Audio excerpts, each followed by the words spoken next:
Welcome back to the KCBS. It's Ray Turner. We're out here today, and don't forget the live stream going on now on our Facebook page and here at bullsandbbq.com. You know, just minutes ago, we were witnessing some of these teams rushing in. They had a deadline that was supposed to be met at 12:05, and from what I understand, 12:05 is the exact cutoff time. If you're a minute late, you don't make it in. I'm going to chat with Alex for a minute. Alex, tell me your name and where you're from. My name is Alex Brown, and I'm from Colonial Heights, Virginia. How long have you been affiliated with the KCBS? I've been a KCBS person for about 25 years. I've been at this contest. I've been being a rep at this contest for 5 years. Now, you're a certified judge, is that correct? Yes, I am. Yes. What goes into being a certified judge? Certified judge, you have to do 30 contests. You have to take a test. You have to cook with a team, and you have no time limit. But those are the requirements that you need to be a certified judge. Now, when we're talking about certifications, requirements to have, I noticed that the teams had only until 12:05 to turn in the first category. What was the first category today? The first category today is chicken, and we are very strict. We are a time-based organization, and they have to turn in by 12:05. I allow them to get behind me because of the social distancing and everything. So anybody that gets behind me, they're good. Anybody in front of me, they're disqualified or not qualified to turn in that particular category. Have you ever been in a competition or been judging and someone has been late to the call? Yes, I've had to do that on a number of occasions. It's not a pleasant thing for my job. We hate doing that, but it has to be done. We are time. We're always on time. Is it the same way in a Kansas City sanctioned barbecue competition as it is in other competitions? Well, if it's a Kansas City-based competition, everybody has the same time. You have 5 minutes before and 5 minutes after. You're allowed to bring your entry in early, but it cannot be late. You can be standing in line after the time. Your entry is good. But if you're walking up with your entry and it's after the time, that entry will not be allowed. Now, I notice when they're coming in today, they have masks on, they're wearing gloves. Those are competition rules because of the COVID? Yes, they are, and that allows us to have this particular competition. We must have a mask on, you must have gloves on. A lot of these teams this is their first competition, they're a little rusty. They forget that they have to have their gloves on. I try to remind them early on, so now all of the teams know that they need their mask and their gloves, and they probably won't forget anymore today. Now, when they're turning in their chicken, is there a certain number of pieces they have to bring with them? Each box has at least 6 portions in it, and six portions can be a mound or it can be legs or wings, but at least 6 portions. We have 6 judges sitting at a table, and each judge is supposed to get a portion of the protein that's in the box. Now, I noticed a presentation, probably one of the things they're being judged on. Are there things they're not allowed to put in that box or in that plate? We have a list of greenery that's not allowed, and we have size limitations. Everything has to be at least 1/8 of an inch small. As far as spices, you're not allowed to pour a whole lot of sauce on your product. It's called pooling. There's some greenery, there's some greenery that's not allowed. Spinach is not allowed. Swiss chard is not allowed. A couple of those are not allowed, and when we see them, they are disqualified. Wow, that is very strict. Now, tell me this. Please tell me, for the comfort of my own being, no kale? Kale is allowed this year. No, you're killing me. Kale is allowed, and when it first came out, a lot of the teams didn't particularly like it, but they found out that kale was very hardy. It lasts a long time. It's nice and green. So kale has, I think to my knowledge, about 3 years, kale has been allowed in the box. For a lot of people don't know this, Alex, when he's not working here at the competition, is a spokesman for kale. You know what? One thing a lot of people don't know is that before kale became so popular, is the folks over at Pizza Hut were the #1 buyers of kale. They would use it to decorate their salad bar. So I can see why the competition folks would be comfortable using it. And you can pretty much find kale at any supermarket around the country.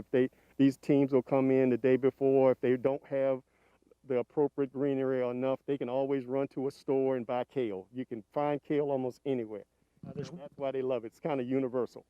There's one place you'll never find it. That's at my house. Listen, Alex, thank you so much for spending some Well, time with thank us. you for coming on. And if you have any interest in coming in and taking a look, come on in and you'll see some intense people tasting barbecue.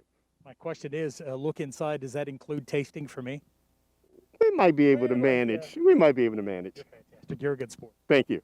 Thank you so much, folks. This is a lot of fun. Next year, hopefully, we'll be out of the restrictions. You'll be able to come out and enjoy this thing. This is a lot of fun out here today. The competition is just being turned in. The folks for the chicken category came in at 12:05. Ribs are up next. And coming up, we'll talk with some more of the teams here at the annual Currituck Outer Banks Barbecue, Kansas City Barbecue Sanctioned Competition. Over 500 years ago, Spanish explorers were seeking a new land. What they found was a place of wild wonder. Still today, their horses remain. Find your wild this fall at CorollaNC.com.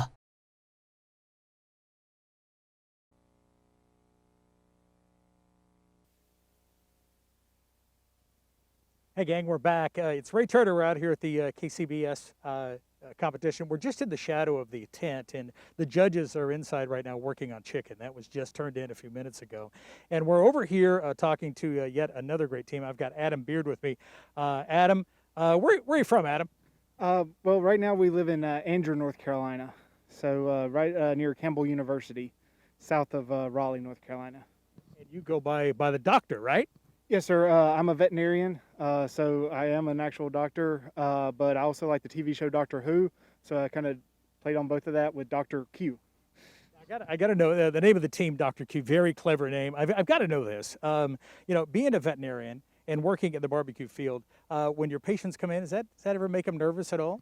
No, not really. I actually work at the State Veterinary Diagnostic Lab, and so we do all the testing for the producers of North Carolina to make sure that they can ship their animals and get them processed. So I'm in the food production field as a veterinarian, and so, but I do tell people I can fix your animal one way or the other. So That's perfect. How long have you been barbecuing? So I did backyard competitions for about 3 years, starting in 2015, and I've been doing pro for the last 3 years. What made you get into to barbecue? I loved eating barbecue. Grew up here in North Carolina, and I started watching the barbecue shows on TV, and thought, hey, I like cooking it, or I like eating it, so I thought I could try cooking it. And my local hometown had a contest at the time. Got into that. Did another local contest, won the rib category there, and been hooked ever since. I was going to say, is that something that hooks you once you start winning? If you're winning trophies, prize money? That's part of it. A bigger part is the barbecue family. Just, people you meet out here helping each other, good times, good fellowship, lots of good people. So that's a big part of it though too. I know with COVID-19 things are obviously a little bbit different. There are more restrictions. We're all wearing masks and gloves. You probably are used to having gloves on. Yes. Yeah, we always, especially with the cook teams, we're always, have our gloves on for food prep and everything like that. But, while I'm in the labs, during the day, I'm wearing gloves too, so wearing gloves now is very common for me. Now, when you're cooking, do you have a preference? Are you charcoal? Are you gas? You wood? What do you? So in KCBS, you always have to use wood fire, so charcoal, pellets, actual logs or stick burners. At home, I have a pellet grill because it's easy to fire up, set the temp, just cook real quick. Here, I use lump charcoal from B&B Charcoal, and I use their pellets as well. They sponsor us as a team. I love their wood charcoal, and then I'll put chunks of wood and stuff on top of it just to get a little extra smoke. Now, your cooker, is it something you built, something you purchased? I purchased it from a family group. They make cookers up in they're called 270 Smokers. They're out of Virginia. It's a husband and wife, and they make grills and smokers, and so it's American made, local business, small business, and I love it because it's insulated, so I can light it up at night on contest days and go to sleep versus sitting up all night running a stick burner. When you're cooking at home, is it more practice or is it more, hey, just the love? It's both. I always try to do a little bit of practice, a little bit of something just to keep my skills honed when I'm at home. But a lot of time it's just the love of cooking and wanting to have something good to eat. Have you been out here before? I've actually judged here for about three times. The only time I really missed was when the hurricane moved it. The veterinary conference for North Carolina was that year moved to this weekend, so I didn't get to come that year. But every other year I've actually been out here judging, so this is my first year cooking it. So when you're judging, does that give you a little more insight as to how you might prepare your next time around? It does. It helps you kind of understand what other judges are looking for, what they're thinking about, and but it also, for me, I can't afford to be out here cooking every weekend, so it helps me again stay in touch with the barbecue family and participate in more weekends than just being able to cook. Out here at this particular competition, they're not having their annual People's Choice Award, but I know that you're, and I see your timer's going off there. We won't keep you much longer. I know that you're helping out the nonprofit this year, the Currituck 4-H Backpack for Kids. What made you decide to support that nonprofit? Well, for me and my wife and family, we're Christians, so part of ministry for us is helping to give back. But we're also just, anytime we feel like, we can do something to help others, we're blessed to be able to come out here and cook. And, it doesn't really cost me anything extra. It doesn't do anything more for me to be able to throw in a couple extra pork butts on the cooker for them and to help out some VIP guests here today, that it's going to be benefiting that so that they can have some good food. It's just all a bonus for me. So, anything we do at home, we help with other local ministries back home and stuff and feeding people. And this is just another way to help out. Fantastic. Dr. Adam Beard, thank you so much. Yes, sir. Thank you. Y'all have a great day. Good luck at the competition. No problem. Thank y'all so much. This has been a blast, gang. Thank you for tuning in. Thank you for Adam for spending a little bit of time with us. Coming up here in just a little bit, we've got another round of competition going in. We'll intent when we come back. More officials out here at the Currituck Outer Banks Kansas City Barbecue Society competition for joining us.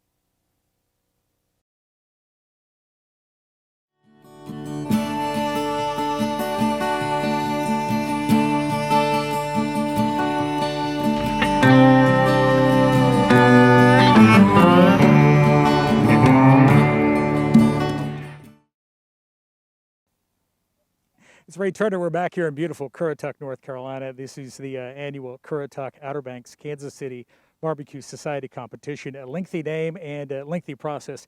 Earlier, we were over talking with some of the pitmasters, speaking with some of the judges. And right now, I'm going to be joined by a couple of our local favorites. Cameron Lowe is with us, and Tom Harrell's out here today. Cameron is the Currituck Cooperative Extension Director and head of the 4-H Currituck Backpack for Kids. Cameron, thank you for being here with us today. Good to be here, Ray. Thanks for coming out and doing the interviews with us. Well, listen, I got to tell you, I don't know who picked the weather. I don't know if it was you, if it was Tom, who was in charge of it. But by golly, you hit it right on the head today. Oh man, it is a gorgeous day. Great day to be spending it outside and smelling the barbecue and having some fun. Speaking of smelling barbecue, behind us there is some very delicious food that is going on in the tent. Is this? Tell us a little bit about what's going on behind us. Yeah, so they're doing the People's Choice Contest back here behind us, and the benefits of that particular contest, it's sponsored by Town Bank, and any of the proceeds that come from that are going to the Currituck 4-H Backpacks for Kids program, which is a weekend feeding program for elementary age kids here in Currituck County that are at risk of being food insecure on the weekends or not having meals on the weekends. So very, very, very thankful to Town Bank for that sponsorship. It's a fantastic program. Is that a program we've seen grown since the pandemic? Yeah, actually. So just at the outset here, last couple of weeks, we're hitting right around 100 families that have requested meals through school counselors and nurses and teachers, which is really kind of a high for us. And of course, the pandemic has hit everybody kind of hard, so donations are down. So events like this are very, very meaningful to help us fill that gap and continue to provide for those needs. How did you get involved with this competition this year? Well, thankful to the Currituck tourism staff and just the partnership that we have there, and they were aware of the program and aware of the need and had some conversations with Tamron, and they just reached out and said we'd like to throw the sponsorship toward backpacks, and like I said, it's a huge need, so we're very, very appreciative for that support. We talked with one of the pitmasters earlier who's donating this year in lieu of the People's Choice Prize, and it's really a great program to go on. I know there's a number of people watching us on Facebook and also watching on the live stream. How can people donate? How can they get involved and help out? Sure, absolutely. So we have a website, currituckbackpacksforkids.org. and we accept online donations there. Or, of course, you can call me anytime at the Cooperative Extension Office. That number's 232-2261, and we can take mail-in checks, face-to-face donations. We'd be happy to collect any support that folks want to throw our way. Talking with Cameron Lowe. Cameron is you're the director of the North Carolina Cooperative Extension. Yes, tell us a little bit about that program. What is it you do? Absolutely. So we are a partnership from NC State University, county government, state government, and we exist really to provide educational resources to our community in the areas of agriculture, 4-H and youth development, foods and nutrition, and then community development as well. So we provide educational programming, we do community-wide events, educational resources that you can find online. If you've heard about murder hornets or hammerhead worms, it's likely a publication that we've put out around here. So we assist our farmers and assist our families and assist our youth. Speaking of murder hornets, have we seen? I look around nervously. No risk here thus far. I think it's a little bit more overblown than we'd like it to be, but we're just fine here in North Carolina. Today, the word of the day seems to be barbecue, and if anybody knows anything about barbecue, it's here.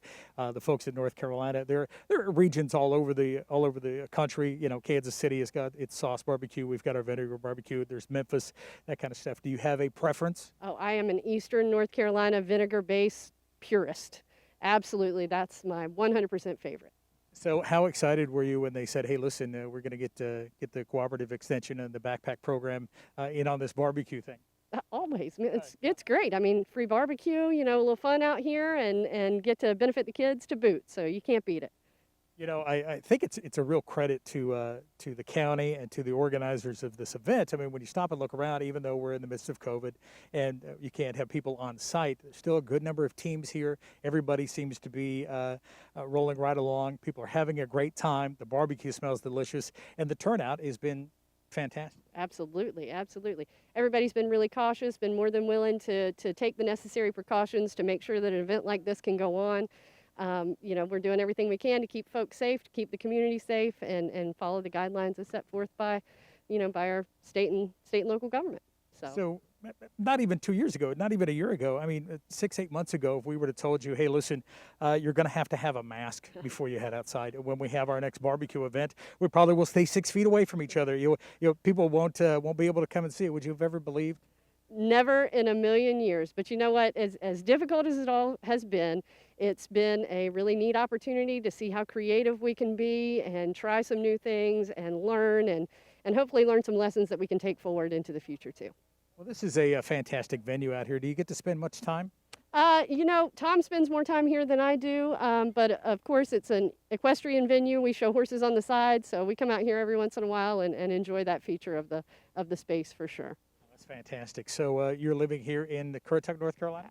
Born and raised. So you see the benefits of all these programs and the benefit to having an event like this. How do you see, and I know you're not a fortune teller, how do you see things playing out as far as tourism goes in the coming year? We just have so many opportunities just for different things. And this is kind of, you know, the beach has always been our highlight tourist destination, our highlight primary tourist spot. And this is just a hidden gem on the other side of the bridge. You know, we get a different kind of tourist here. You know, last weekend we had a horse show out here. We had a golf tournament the weekend before, frisbee golf, excuse me. You know, we had folks kayaking from all over the place. You know, it just draws a different audience, but it's just another outlet for tourists to be able to enjoy this absolutely beautiful community. You know, coming up here in a little bit, we'll be able to talk with Tom more about the venue, and it's a really great place. We also got a great band coming your way out in the cold. Oh, yeah. Have you seen these guys before? I have indeed. We've had them out here for a couple of events before. Yeah, they're fantastic. Yeah, I got to tell you, you know, there's something about the feel of live music, and you know, on a day like today, we talked about the weather just a little bit earlier, so it's fantastic. Thank you so much for spending some time with us. Absolutely, glad to do it. Great to talk to you, Ray. Thank you a lot, Cameron. Cameron Lowe, who's the director of the Cooperative Extension. Coming up, we're going to talk with Tom. I think we're going to have a chance to talk with Tom Harrell now. Tom, this is, you know, we were just talking about your venue, and you're the director out here? Yes, sir. How long have you been here? 7 years. No way. Yes, sir. Yeah.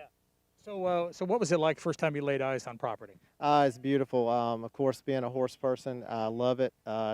If I could be here every day riding, it would be great. But it's a beautiful property, and I just love promoting it and and getting it out there. Tell us exactly what is everything about this venue.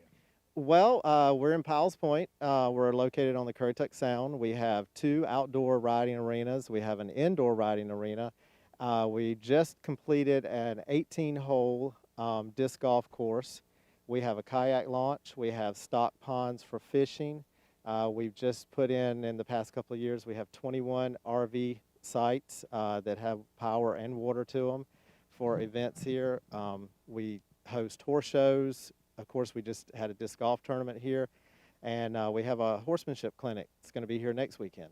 Well, that is fantastic. I know we laid eyes on the arena a little bit earlier, and normally during a non-COVID year, we would have the rodeo part of the bulls, or during the bulls and barbecue. This year, they can rest assured. The bulls get a little bit of rest this weekend. They do. That is a fantastic venue over there. That's a big space. Yes, the indoor arena? Yes, sir. It is. We during this time of the year, the winter months, we get a lot of haul-ins. The arena is open Monday through Friday, 8 to 5, and it's by appointment on the weekend. It is free to come and ride your horse in it anytime you want, as long as we don't have an event going on. But during the winter, we get a lot of use out of it. People like to come because it's wet outside. Their arenas at home are wet, so they come and ride here. I know there's more than one pond on the property. Are those stocked? They are stock ponds, yes, sir. It's catch and release, and you can fish on the canal, and I believe you can keep those. But keeping with North Carolina rules, you have to have a license. Yes, sir. Okay. You have to have a fishing license. And let me ask you this. You talked a little bit earlier about the RV camping, which is where the majority of all of our cook teams are. Yes, sir. Are those rented out separately, or are they only rented during events? Just during events. We rent them, the stalls, actually the horse stalls and the RV spots are rented during events only. Now, I know a lot of people, like you mentioned, come out to fish, they come out to kayak and that kind of stuff. Is it open to the public? Yes, sir. It is open to the public Monday through Friday. It's actually sun up to sundown. The only thing that is locked is the indoor arena and the bathrooms, but everything else is open from 8 to 5 Monday through Friday. So if we wanted to come out, if someone wanted to come out and enjoy these activities, is there a need to reserve or call ahead? Sometimes it's better to call before you come to make sure it's not rented or being used, and you can call our office. It's 252-232-2262, or you can email, and we'll be glad to help you in any way. How many people do you have to have on staff today? Is this a big undertaking? Well, actually, this is a tourism event, so I don't really know how many staff they have on hand, but so basically, when we have events here, we have 2 staff, and it depends on what the need is. Fantastic. You know, I know it's a lot of undertaking. Are there groundskeepers, or how do you do the maintenance? We have 2 guys that work here, John Fitchett and Tyler Grandy. They're our groundskeeper here. They keep this place looking immaculate at all times. They do a wonderful job. Now, you say it's open sun up to sundown. Is that a year-round thing? It's year-round, yes, sir. So how did you come to be involved with the area? Well, actually, I guess I grew up with Cameron showing horses, and so when the job opportunity came available, I interviewed for it. Well, that is fantastic. Listen, we really appreciate you spending a little bit of time with out here today, and it's a beautiful day. You couldn't ask for better weather. Beautiful day. All right, fantastic. Thank you a lot. Thank you. Thanks. All right, so coming up here in just a little bit, we're going to talk with some more of our teams here today. We're also going to get a look at this beautiful venue from the sky. We'll do that here in just a little bit. We're just off the edge of the sound here, and this is a beautiful area. In the background behind us, the teams are still busy working. The next round of competition will be turned in soon, and you got to know that these folks, they're putting so much work in this. Some of these teams have been here, set up and ready to go. They come in and they start cooking either late at night or early in the morning for these kind of competitions. And while we were over there, the things you notice, there's things happening like alarms going off and people scurrying around, conversations about more sauce or less sauce. Does that look good to you? Oh, that's a rookie mistake. Oh, I can't believe that happened. Or there's, look, this thing is just perfect. And the care and attention that they put in when they're starting to put these plates together is almost mesmerizing. I mean, you're talking an outdoor event with chefs who have traveled from all over the country, all over the Eastern Seaboard, and all over the U.S. And in this kind of a setting, they're putting gourmet touches on these dishes that they're going to finally turn in. They'll take them over. The judges will have a chance to sit down, and from what I understand, they're going to judge on presentation. They'll judge on obviously the taste, and these are the most important things. So thank you guys for joining us. Thanks for checking in on the live stream. We'll come back and have more coverage as we broadcast live here at the Currituck Outer Banks. We're out here for the Currituck Outer Banks Kansas City Sanctioned Society Barbecue Competition here in Currituck, North Carolina.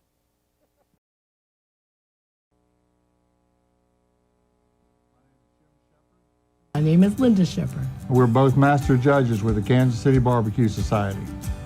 KCBS, which is the Kansas City Barbecue Society, it's actually a nonprofit organization. It's the world's largest association of barbecue enthusiasts. Through Kansas City Barbecue Society, they promote, sanction, and judge barbecue competitions not only in the United States, but around the world. They were the first one to actually organize, write down a set of guidelines and rules on not only how the event will be run, but how the judges will judge, the types of meats that the cook teams will cook, and right down to how it's turned in. So KCBS is like the #1, and there's a lot of other barbecue organizations, but this was the first one and it's the largest one. Actually, barbecuing is a competitive sport is the purpose of it, but it brings people together who like to barbecue, and everybody thinks they're a good backyard cook, but put yours against the next guys and let's find out who is the best cook out here. Of course, we are able to taste and sample the world's best barbecue. You won't find what we judge in any restaurant in the world. The guys do an outstanding job, and really it's the food and the people. Well, the organization is KCBS, Kansas City, but like you say, people come from all over the place, and they all have a different style. Like North Carolina's vinegar-based. We went to South Carolina, where I became a judge, and that was mustard-based. But if the ingredients marry each other well, and you bite into that, it is just, you're tasting the food for what it is. And it's not just barbecue. It's not just pork barbecue. They do the ribs and chicken and also brisket. The teams and the judges come from all over really the United States to compete in a specific event. So even though you might be in Eastern North Carolina, you get teams from West Virginia, Kentucky, South Carolina, and you get judges from New York to Florida. They come in to judge these events. So just because it's an area doesn't mean that's how the food is going to be prepared and served to you. Absolutely does not matter where you come from or the type of grill you use. The only requirement is cooked with charcoal or wood, and that's pretty much it. When you go back in history, this area started it, and it's spread across the United States. Yes, Eastern North Carolina does lend itself well to barbecue competitions and cooking, because Eastern North Carolina is the home of barbecue as far as I'm concerned. Yes, you're more than welcome to come out and see the cooks at the Currituck County Heritage Festival. The cooks do encourage visitors to their work site, but they're really serious about what they do. Just be a little respectful while they're cooking, but after the competition, you go up and talk to them. Believe me, they're more than happy to show you their cookers that they cooked on. They'll probably offer you a sample, a taste of what they're doing, and the cooks are very friendly, to the visitors, and they go out of their way to make you feel welcome there. The Rural Center provides, for the teams and the visitors there, especially for the teams. They've got water and power hookups. They've also got showers there, which was really a benefit for a lot of teams to come in for the weekend. For the families, it's very family friendly. Parking is right on site. You don't have to walk a mile to get to the venue. They've always got something going on that would appeal to the young and old alike. You can't get a better location than where they are. The county does a good job in bringing in different vendors, such as you have the steam-powered tractors there. You'll have people that's making quilts and whatnot. So you have a lot of different vendors from the local area there. But the setting is a beautiful setting. It's right on the Currituck Sound. There's things to do for the kids to come there, because they have pony rides and bounce houses and kayaking, picnicking. but they can walk around and watch the teams actually cooking and competing, while they're doing that. So you can get up close in person to watch a professional cook team, cook, and I certainly enjoy looking at the grills and the rigs that these people come into. Plus, in the evening, Currituck County does a great job with their bull riding. That's something that's lacking in this area. It's something that most of us never grew up with, but that is a fun time. Is had by all on Saturday evening with the bull riding competition. And it does attract a big crowd there, and it's just a great event for Currituck County.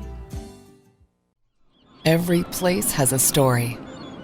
Stories of romance, drama, adventure, stories of life. Find your story this fall at CorollaNC.com. We're out here doing the live stream today out here in Currituck, North Carolina, out here for another Kansas City Society-sanctioned barbecue competition. I've got another enthusiast with me. It's my pleasure to introduce Catherine Lively. Catherine, thanks for coming out today. Tell us your position and who are you with? I am with Cineva. We are a web agency, and we are one of the sponsors of this event, and I am a digital marketing strategist for the company. This is a fantastic event. How did you get involved? Cineva has a long relationship with Currituck County. We have designed the website for the tourism department. We've also designed the website for the Chamber of Commerce, and we have done their marketing for many years. What is the secret to good web design? How do you pull that off? The secret is knowing what style appears to the audience you're trying to reach. For example, mobile is very big right now. Everybody has a phone. So the website, if you want to reach your right audience, your phone should be able to reflect who you are online. Are you cooking? Are you tasting, or just looking, or doing a little bit of both? I'm tasting today. I brought my husband here. He is just as much of a barbecue enthusiast as I am. So we are having the time of our life today. One of the questions we'd like to ask, especially in this part of the Carolinas, is there's so many different barbecue styles from all across the country. And we have a number of those pitmasters out here today. Kansas City, known for its saucy barbecue. The folks here in Carolina love their zesty. They love their vinegar-based. Down in Memphis, they like that dry rub, things like that. Do you have a preference? I do like the dry rub. I'm from the South. I'm originally from Florida. We don't really have a style in Florida. But I did live for a time in Athens, Georgia, so you got a good mix of the Memphis and the North Carolina living there. Tell us a little bit about the event today and what attracted you to it. Well, it's just, Currituck is such a beautiful county. It is there's so much to see here. It is just very rural, and the Currituck Sound is very beautiful. I try to come to Currituck a couple times a year. I live in Virginia. But, just the idea of coming out here and seeing the spirit of this competition. I've seen barbecue competitions on TV, and it's very interesting to see how it's done live compared to what they show you on television. Have you been over to visit some of the pitmasters and walk through yet? I did. We did a walk around. I noticed a few from. Just amazing to see people coming all the way from Pennsylvania, New Jersey to be here today. It's amazing. It's always nice to see folks coming in. Tell us, how can folks be in contact with you if somebody wants to increase their digital footprint, if they want to get a new website up and going? How can they contact you? Well, you can visit our website, Cineva, CINIVA.com. You can call us at 757-499-1990. I'm the one who usually answers the phone. I would love to talk to you about building a new web presence for you. Fantastic. Thank you so much. Thanks for spending some time. Thank you. That's fantastic. I want to thank our friends from Cineva for coming out and joining us today. Up next, I've got an old friend of ours. Kelly's coming in. Kelly Pierce is with Town Bank. Thank you it's good to see you again. How are you? I'm doing good today, Ray. How are you? Oh, this whole COVID thing's got everybody on edge, and I think we were talking about the weather out here earlier. Beautiful day for the weather. Is this your idea? Day. Yes, it was my idea. I put in the order just for you. Just for the day. I don't blame you. I'm going to lose it looks like I'm losing my little nose. That's because you've got a small little face and a big mask to go along with it. Talk a little bit about Town Bank's involvement in this barbecue competition this year. Town Bank this year is hosting the VIP tent. We've been involved with the Bulls and Barbecue now for 3 or 4 years. We also support Backpack for Kids, and so the VIP tent was in support of Backpack for Kids. So the two came together very well. We were happy to be able to support. Now your headquarters is where? Is it Virginia? Yes, we're headquartered in Suffolk, but we serve the Outer Banks and the Currituck area here. We have a branch in Camden, which serves Elizabeth City and that area really well.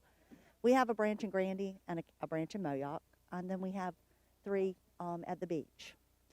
That is fantastic. And I notice that there's one common denominator with events that go on, nonprofit events that are happening all over Northeast North Carolina and portions of the Commonwealth. I see that name pop up time and time again. I see Town Bank. Yes, sir. Town Bank is pleased to be involved in the communities and where we do business. We like to be involved, not just monetarily, but we volunteer our time. We allow our employees to have time to volunteer for causes that they believe in. We're a real big supporter of our communities. Let me ask you this, being you're working in the banking community, do you have banker's hours? What are you doing out here on a Saturday? What are you doing? Banker's hours, that's exactly right. Banker's hours do not include Saturdays. That's right. So I get to enjoy a lot of events thanks to Town Bank. Now, speaking of enjoying events, have you had a chance to try some of the barbecue? I have. Whoops, excuse me. I have tried the barbecue. I'm a big Carolina style barbecue. I like the vinegary, tangy sauces, although there was 1 or 2 of them in there that had that Kansas City thing going on that was very good too. So. Yeah, it's always nice to get out and to get some variety in our life. A lot of times we get stuck in the same thing. Let's talk a little bit about being in during the COVID event and things like that. Today we're doing this thing via live stream because we can't have folks in here. Does that change your habits at home any at all? It has changed my habits. I love live music. I'm one that likes to go out and see the musicians play in person, and this is a great event because we've got some live music, but it's a small crowd. It's outside, so everyone can social distance. Everybody's changing our lifestyle to make it happen and to keep everybody in a good mood and keep everything upbeat. We do the best that we can. Are you a barbecuer? Do you ever do any of this at home?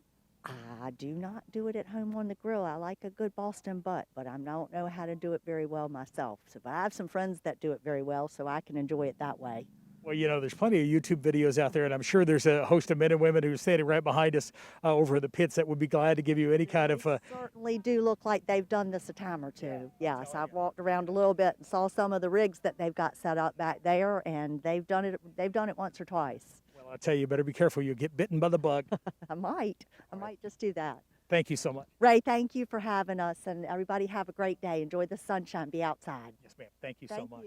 This is a fantastic event. I want to thank Kelly. I want to thank Catherine for coming out and joining us. I want to thank you for being here for the live stream. I want you to stay close. Coming up, we'll have a very special presentation. We're going to find out what's going on in the VIP tent behind us. We'll find out who the winner is of this year's luncheon. All of a majority of the teams were in on providing lunch this year, and we'll find out who's going to be the champion for this year's luncheon presentation. We'll do that coming up next right here at the Currituck Barbecue Society competition going on here in Currituck, North Carolina. Thanks for joining us.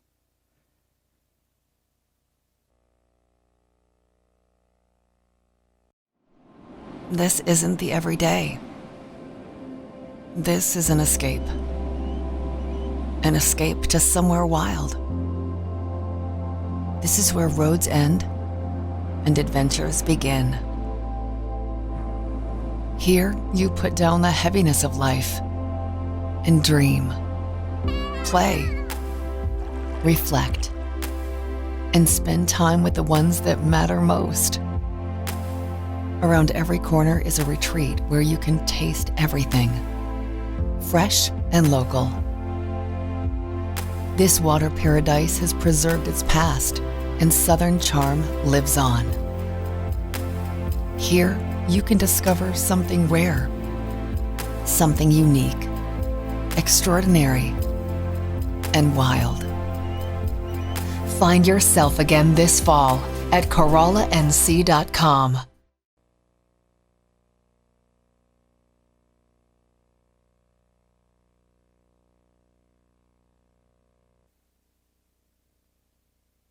Unbelievable anybody would put me this close to some barbecue. It is Ray Turner. We're out here in Currituck, North Carolina, standing just outside the VIP tent. Some 8 teams competing this year to find out who will be crowned the champion for this portion of the competition. Coming in next, I've got a gentleman that's going to join us. Doug Brindley's joining us today with Brindley Beach Vacations. Sir, I like the shirt and I like the mask. It's very very timely. Thank you very much. So listen, I got to know about this. Out here today with all of these teams competing, and here in a little bit we'll talk about the winner of the competition. Who would you have picked if you had to pick the winning team out here today? What's your team? Well, they were all very good, as you would expect. My personal favorite out of the grouping that we had today was Poke and Smoke. That was just my style of barbecue. And when you say your style of barbecue, tell us a little bit about theirs and why it hit your palate. It was less vinegar, and I know that's a component of many styles of barbecue, but I like a little bit less, and it was chunkier, not shredded, and that fit my palate perfectly. And when you have barbecue, what's your go-to sides? Is there something you like with your barbecue, or are you just a straight barbecue guy? I gotta have it just traditional, so I gotta have the slaw and the beans. My man, yeah, exactly. Now, growing up, you grew up here in the Carolinas? I spent a lot of time here. I didn't grow up here. I haven't grown up yet, but I'll get there eventually. You keep trying. You'll get there as soon as you can. There are certain kinds of barbecues, and we've talked about it often today from all over the country. Is there one in particular that a particular region that you like more than others? And don't worry about the fact that the majority of the people watching are in the Carolinas.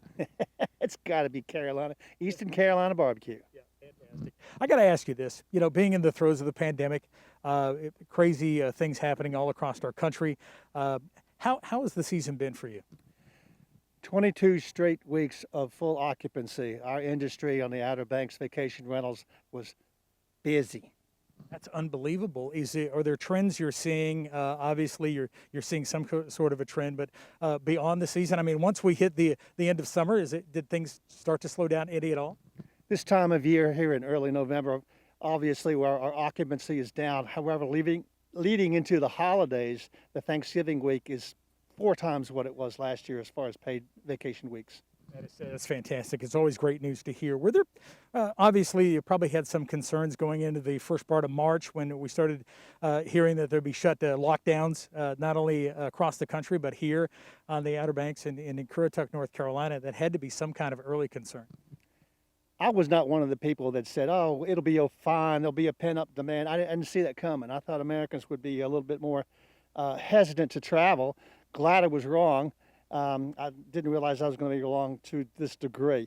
When they announced on May 6th that we were going to open up on May 16th, it just went bonkers. Our only limitation was the amount of traffic that we could handle at any one point in time. Now, talking about the limitations and stuff like that, did you have staff on hand? Did you know it was going to be cabin fever, that people were going to come from all corners to come out here to this part of Carolina? I kept my staff working through the entire time period that we were shut down. So we were very busy communicating to owners and guests throughout the entire process. So we were ready, and we took care of it. Now, is that what it is? Was it cabin fever? Was it the fact that people were told they couldn't go? What do you attribute this surge in tourism? If you think about it, it was a perfect storm for the Outer Banks. We had an opportunity for people to travel with their own family group, alone in their own car, arrive at a home to be alone in that home by themselves with no one else around, no common areas with other people around. It just worked out perfectly to fit the needs of our feeder markets that wanted to get away, and they were allowed to get away. So we accommodated them very well. We being our whole industry. You know, I think you hit it right on the head. If you're talking about vacationing, boy, no better place to social distance than here in Currituck, North Carolina. You're right. Open air, the ocean, the beach, great seafood. It worked out extremely well, and there was we had a lot of new vacationers that hadn't traveled here or hadn't traveled in a vacation rental in the past. So we've opened up our area to another group of consumers. Well, thank you so much. Thanks for being a part of this great event. Thanks for everything you do for our community. Glad to be here. Thank you. That's perfect. Thank you so much. Doug, thanks for stopping by and chatting with us. We're going to talk with our next buddy here today. He's just coming off a big win.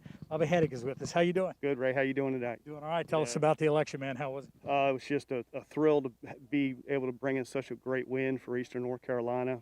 The folks really spoke out, and you know, it's really gratifying to know that you know, you win an election based on what you say you're going to do, you know, the first time, and then when you run again, you run your election on your accomplishments.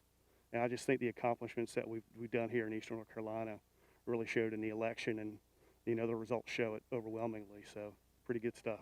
I got to know this, you know, being whether we're in the middle of a pandemic or not, we're now in the modern age, instant gratification.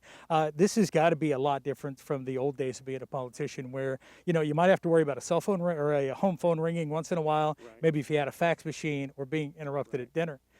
Nowadays, you're bombarded. I mean, you've got social media, you've got obviously, you know, Twitter, Facebook, Instagram, that kind of thing. You've also got text messaging, you've got a cell phone that's probably always in your pocket.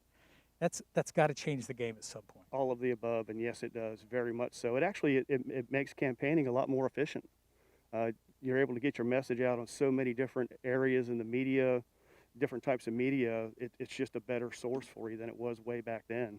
You know, the days of door to door, you know, you love to go out and meet the folks and talk to them at their house and stuff, and people really appreciate that. But in today's modern era, it's just so much more effective to be out there using technology, for sure. You know, I would say it's probably, like you said, a blessing, but there has to be a curse there as well. Sure. That means there's a constant bombardment from people that have some kind of complaint, some kind of a gripe, Sure, or an itch Well, they need scratched. Well, and that's what we're here for.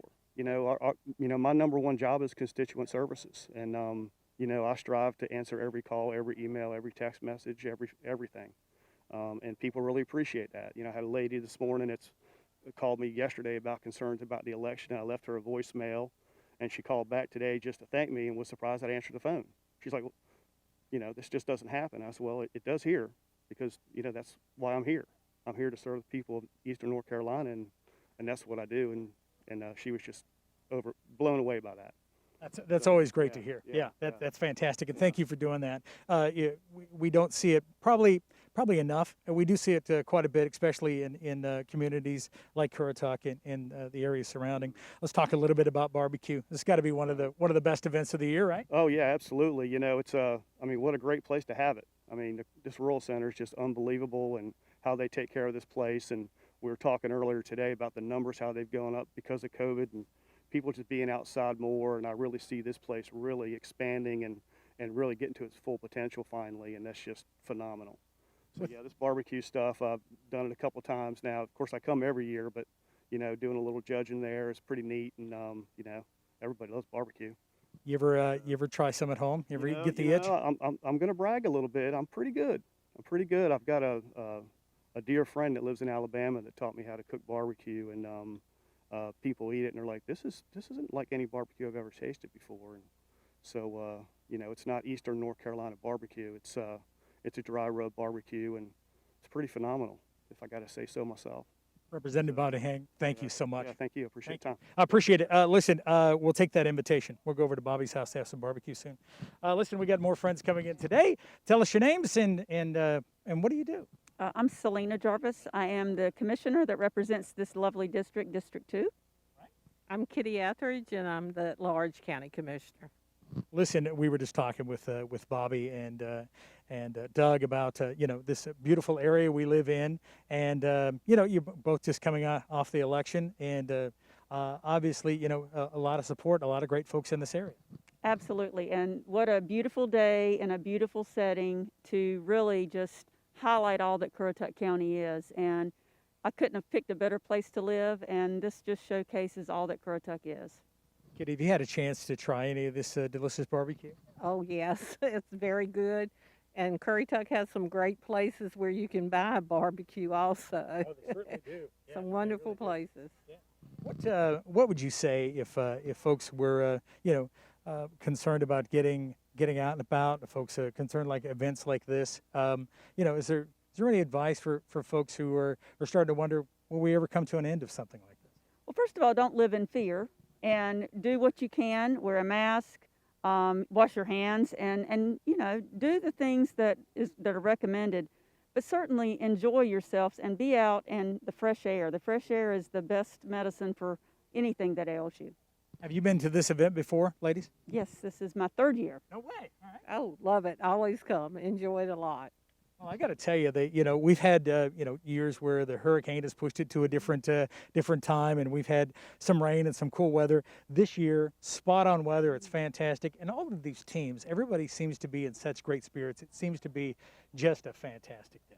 Absolutely, and hopefully they'll go back and tell people, and it'll just be the Chamber of Commerce Bluebird Day that it is every year.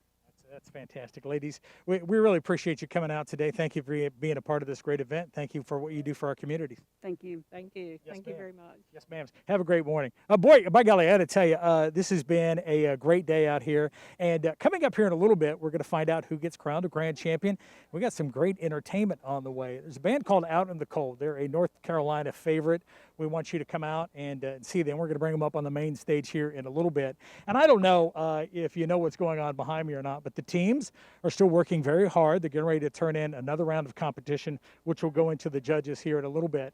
And if you weren't with us, some of the things that they're mandating they do is, when they're plating their chicken, their ribs, their beef, any of the butts, any of that stuff up, there's a certain amount of protein that has to go on every plate. There are things they allow to have in there and things they don't so much want on those plates. When you're entering the competition area, they're telling you that the pit masters have to have on their face masks. They have to be wearing gloves before they enter in there. So there's a lot of precaution going into this, and I got to know that if you ever have a chance to judge one of these competitions, especially from a pit master's point of view, this has got to be one of those things where it'll give you a lot of insight.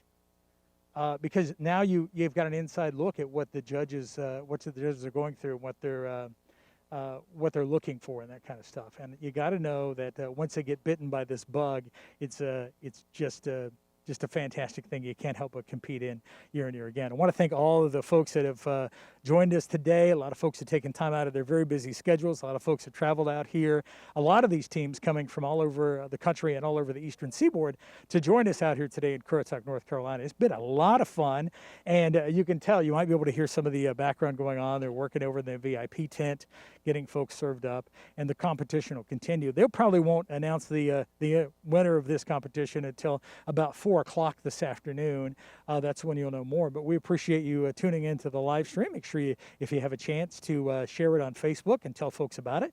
And look for this event. This is an annual event going on here in Currituck, North Carolina. And if you have a chance, if you get a chance to come out to this venue, out to the Rulton Center here in Currituck, then please do. This is always a great place, whether you like to kayak or fish, bird watch, come out, get in on the equestrian activities, anything like that. This is a fantastic venue for doing it.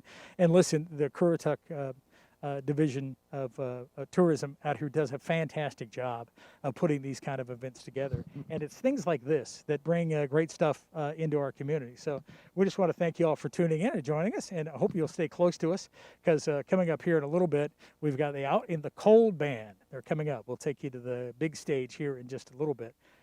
Thank you guys for being here. Thanks for joining us for the live stream.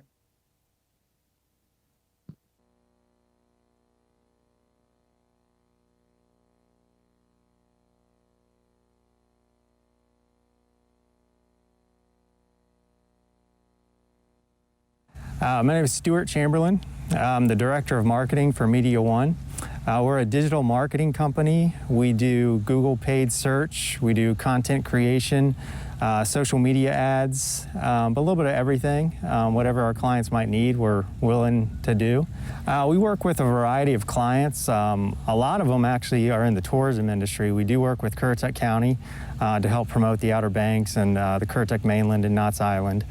We also work with areas in Tennessee like Sevierville. We work with places in Minnesota. We also work with some entertainment industry companies that deal with Dollywood and some of the properties that she owns. But primarily we are in the tourism industry, just trying to get people back into traveling again, getting people to go on vacation and see different places.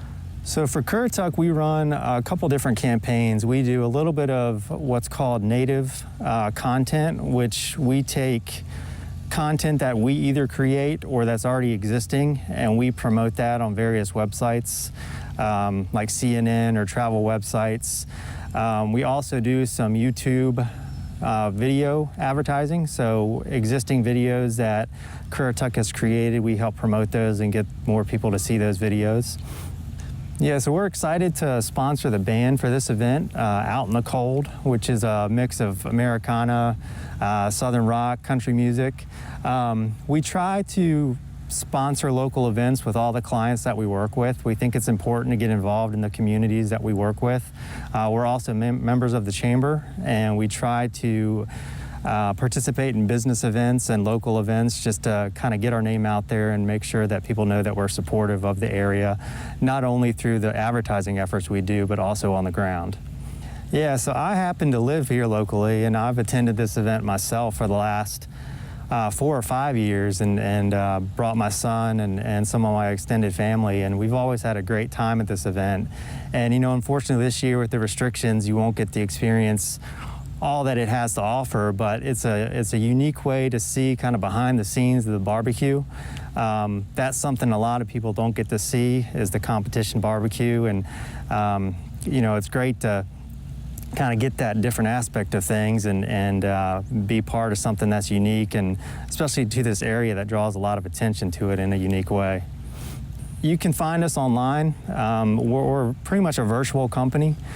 We are technically headquartered in Atlanta, but we have offices all across the East Coast and even in Minnesota. But our website is www.media1na.com, and you can find our contact information on there. And you can reach out through a contact form, or our phone number's on there, and one of our sales guys or owner will get back to you with any questions you might have.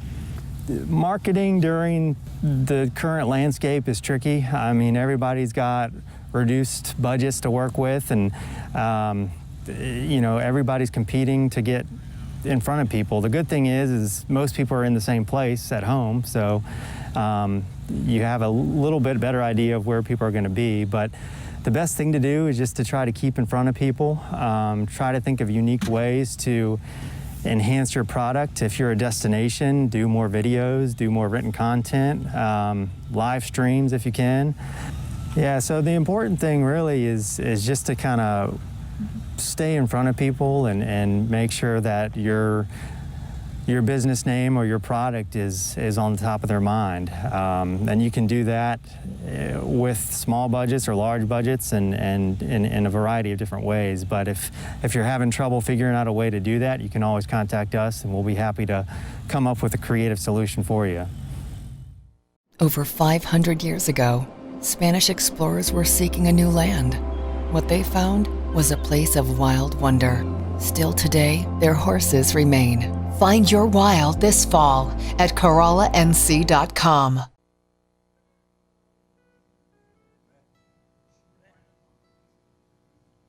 Good evening, folks, and welcome back. We're here on the main stage. Boy, I tell you what, beautiful day for some beautiful competition out here in Currituck, North Carolina. And I got to tell you, if you think you had a treat, if you think you enjoyed some barbecue earlier, you're in for one of the best treats of not only the day, not only the weekend, but probably your whole month. Guys, did I say that right? Yes, sir. That's exactly how they wrote it right there. That's what we paid you for. Yeah, that's right. So I'll give you the mailing address.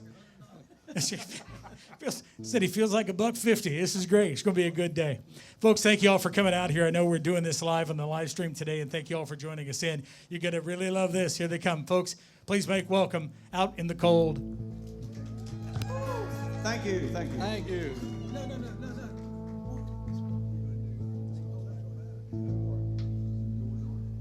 What? Oh, say, can you see by the dawn's early light what so proudly we hailed at the twilight's last gleaming, whose broad stripes and bright stars through the perilous fight o'er the ramparts we watched were so gallantly streaming, and the rocket's red glare, the bombs bursting in air, gave proof through the night that our flag was still there. Oh, say does that star-spangled banner yet wave o'er the land of the free and the home of the brave?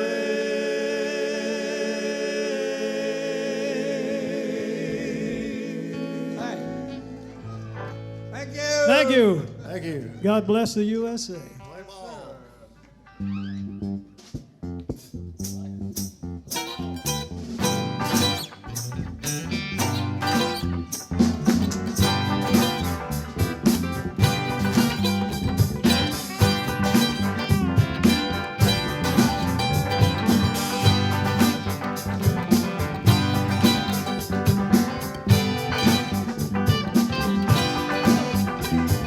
Fiddle with old Joe Clock, fiddle will I say. I traveled out 10,000 miles to hear your banjo play. Fiddle with old Joe Clock, fiddle will I say.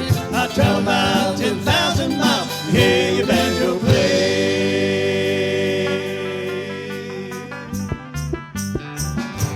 Oh yeah.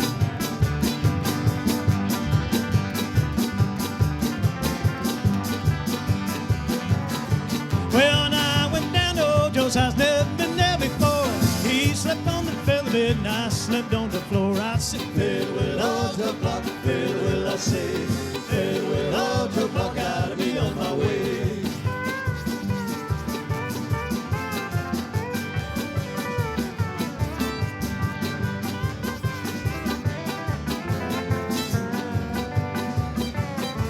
well, now old Joe Clock, he had a mule, his name was Morgan Brown. Every tooth in that mule's head was 13 inches round. I said, Fiddle with old Joe Clock, fiddle will I say. Fiddle with old Joe Clock, gotta be on my way.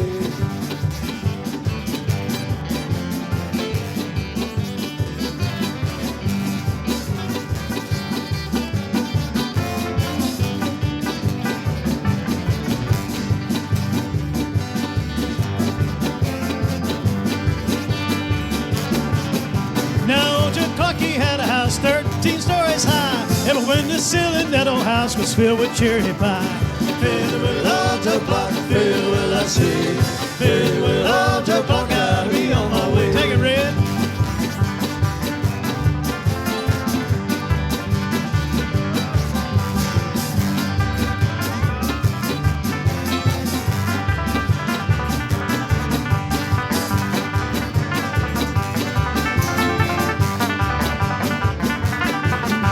Now never married old widow, I'll tell you the reason why.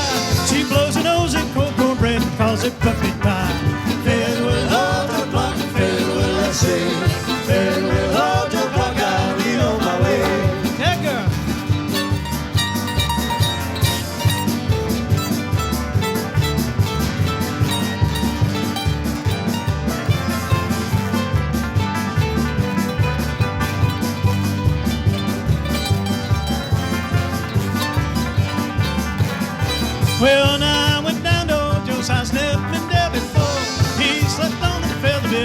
slipped on the floor. I said, fill the wheel up, Joe Clark, fill the wheel, I said.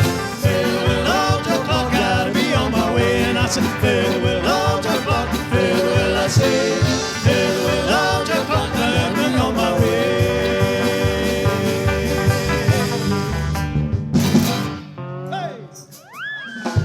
Thank you. Thank you so very, very much. Thank you. We appreciate it. We thank the county of Currituck to invite us here today.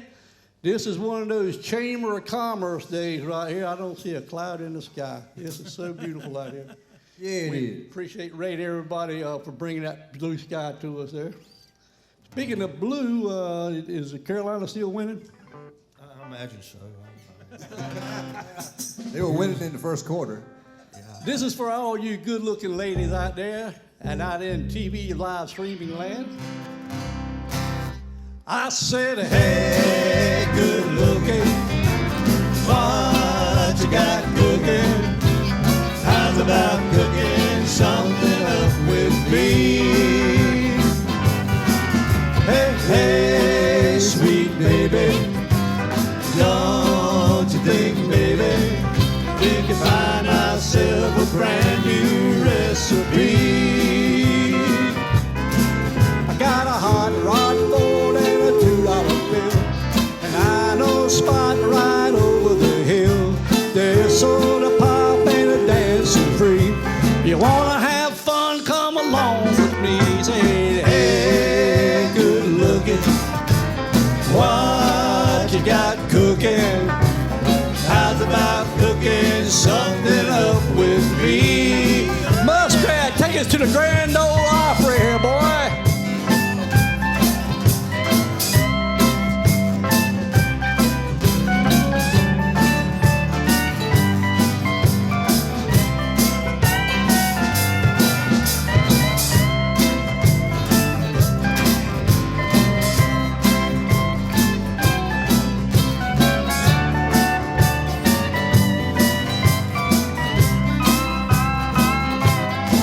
Well, I'm free and ready, so we can go steady. How's about keeping steady company? Well, no more looking, you know I've been cooking. How's about saving all your time for me? I'm gonna throw my date book over the fence and buy me one for 5 or 10 cents. I'll keep it till it's covered date. I'm writing your name down on every page. Say, hey, good looking, what you got cooking? How's about cooking something up? How's about cooking something up? How's about cooking something up with me? Oh, yeah. Thank you. Thank you. Thank you. Here's one that was written back in 1969. Way before I was born. Never. You'd already retired from bus driving in '69. I was graduating high school. Well, that's when you retired driving the bus. Yeah. I was a junior, I think. Anywho, the song was made popular in 1971 by a group called Pure Prairie League. Craig Fuller. Craig Fuller. It's one of his buddies, I think. Goes like this. Y'all probably know most of the words to it, too. Maestro.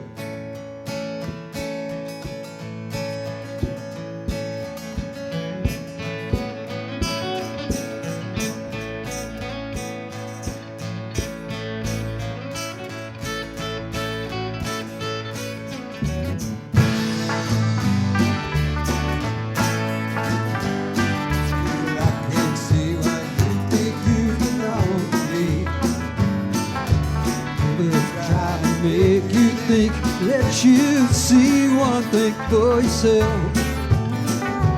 Now here I'm with someone else and I'm alone. See, I thought that I might keep for my own. Hey me, what you wanna do?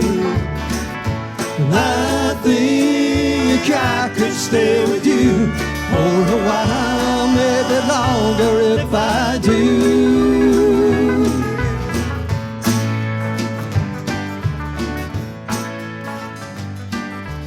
Don't you think the time is right for us to find all the things we thought weren't proper could be right in time? And can you see which way we should turn together all alone? I can never see what's right or what is wrong. Will it take too long to see now?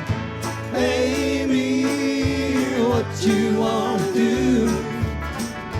I think I could stay with you for a while, maybe longer if I do.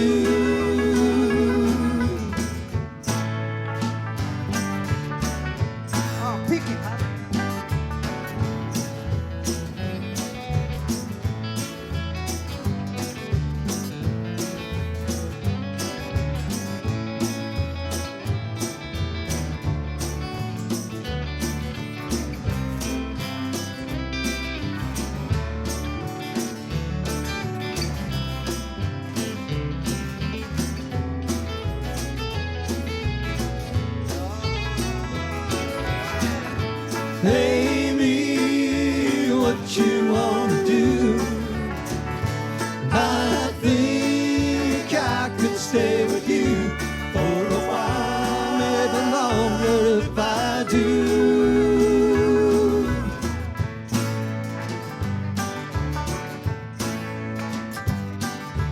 Now it's come to what you want, you had your way.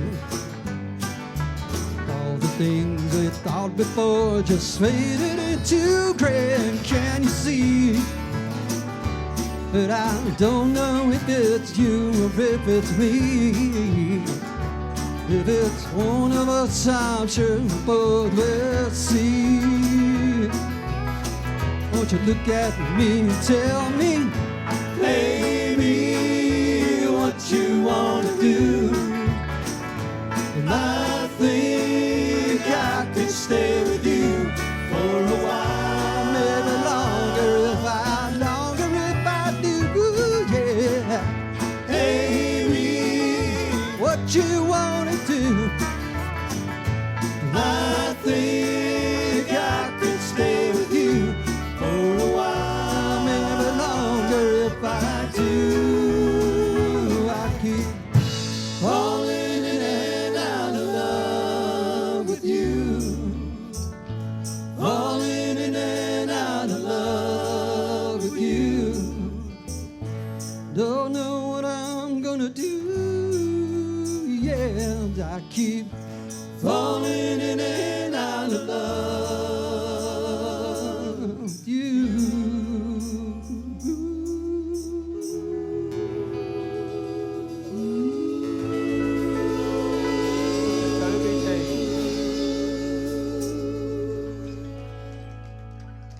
Toby Tate back here on the drums and the vocals. Thank you. We call him T Square.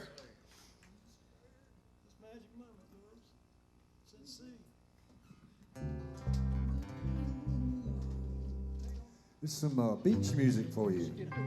Kinda. We're close to the beach. So. This magic moment, so different and so new, unlike any other. Dance floor is open. Until I kissed you, and then it happened. It took me by surprise. I knew that you felt it too. From the look in your eye, sweeter than a wine, Sweeter than a wine. softer than a summer night, Softer than the summer night. everything I want I have.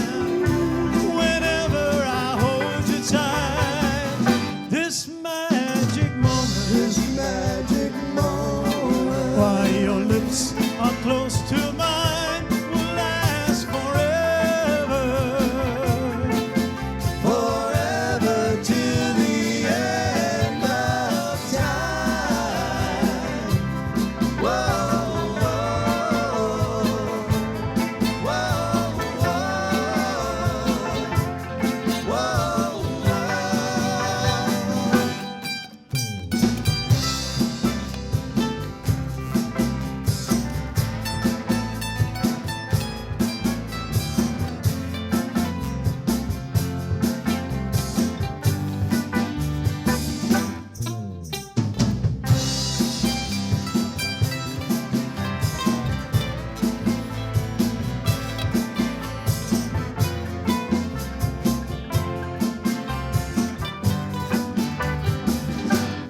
sweeter than wine, softer than a summer night. Everything I want I have whenever I hold you tight. This magic moment, while your lips are close to mine, will last forever, forever till the end of time. Whoa,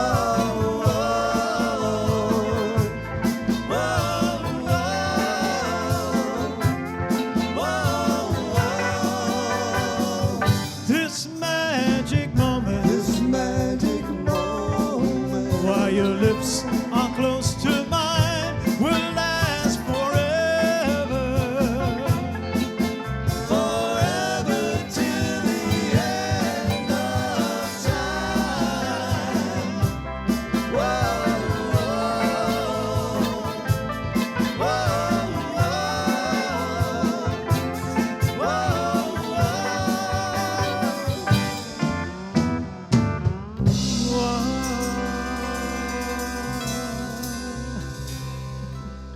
thank you. Thank y'all so very, very much. Uh-oh.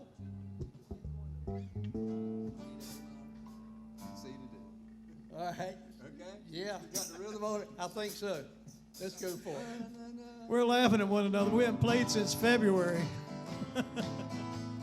Hey, let's play it out.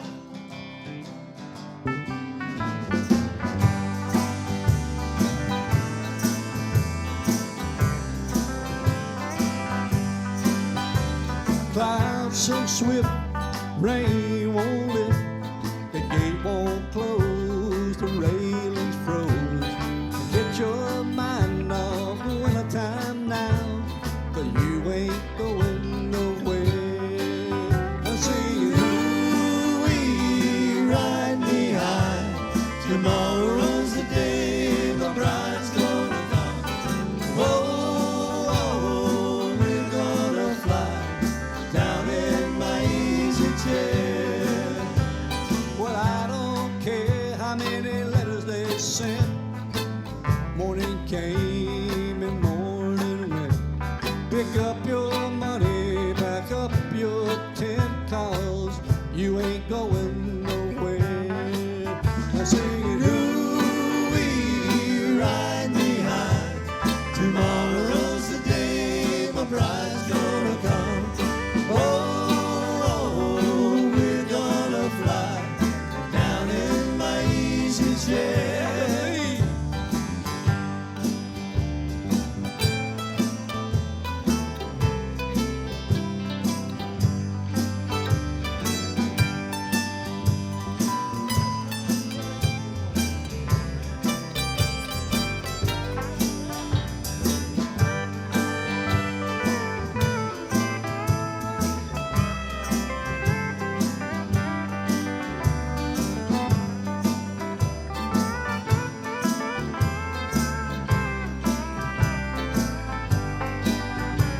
Buy me a flute and a gun that shoots, tailgate substitute.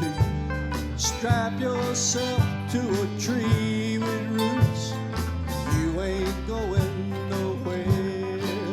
I'm singing, ooh-wee, ride me high, tomorrow's the day my bride's gonna come. Oh, we're gonna fly down in my easy chair. Time me, hit it with one more.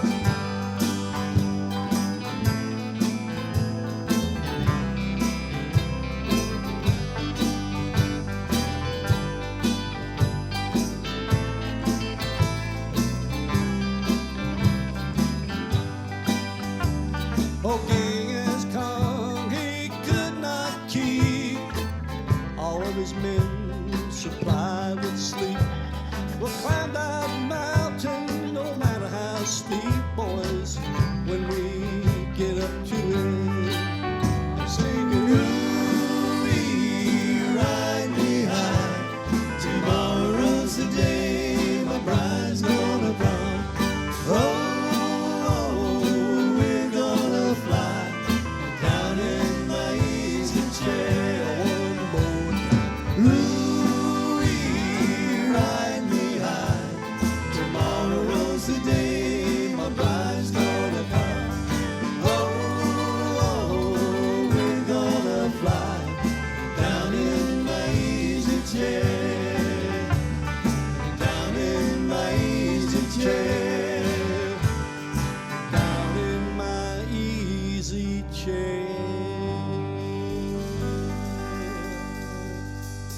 Thank y'all for singing along with us. Mr. Dickie Sanders. Now, we got a guy sitting next to me. He's got what they call a banjo. Oh, it's a boat paddle. And he pays us to let him play with us, and so this is one of the songs he wants to play. Well, when on the banjo. When you get to heaven, they give you a harp, but when you get to hell, they give you a banjo. Hey. No, they make you sit next to a banjo. Yeah. Or maybe paddle that boat, boy. Accordion or. Y'all hold on here. Raps, you ready? All we care about is our end. The other end's just going to have to hang on.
Mr. Red Swain, folks, and everybody else.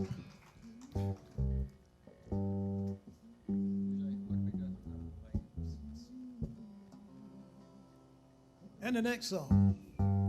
And a dead silence went across the crowd. When the night has come and the land is dark and the moon is the only light I see. Oh, I won't be afraid. No, I won't be afraid. Just as long as you stand by me. So darling, darling, stand by me. Oh, stand by me. Oh, darling, stand by me. Stand by me. Stand by me. Stand by me. Stand by me. With the sky that we look upon should crumble and fall, and the mountain tumble down to the sea. I won't cry, I won't cry, I won't cry. No, I won't shed a tear. Just as long as you stand by me. So darling, darling, stand by me. Oh, stand by me. Oh, darling, stand by me. Stand by me. Stand by me. Stand by me. Stand by me.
stand by me. Stand by me.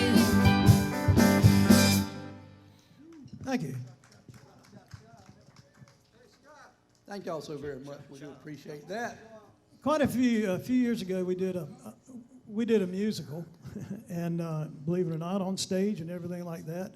And this is one song that stayed with us. It has something to do with fishing. Something. Wouldn't know about that. And something to do with Nag's Head. Yes, sir.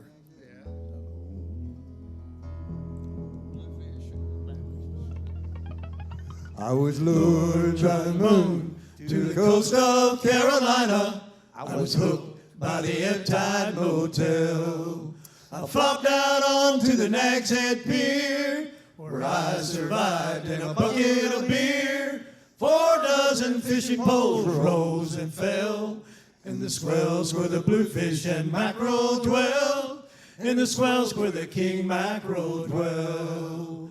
Oh, the lightning cracked open the dark midnight ocean, and the winds raised hell with the lines, and the thunderstorm poured and drove us indoors to the pinball and more Miller time. As the wee hours passed, faces pressed to the glass, and some gave up and went on.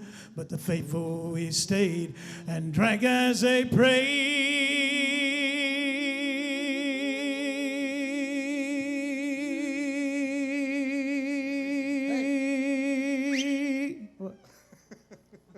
That in the morning the storm would be gone. Oh, we drank as we prayed and prayed as we drank, and the monsoon seemed nothing by then. Then the deputies came and put 2 in the tank, and they floundered off into the wind. Now some folks out there spending their whole lives in prayer. Good luck's got to come from somewhere. We imbibed to the dregs on wobbly legs and prayed this fisherman's prayer. Miss Sue, would you stand up and lead us in prayer?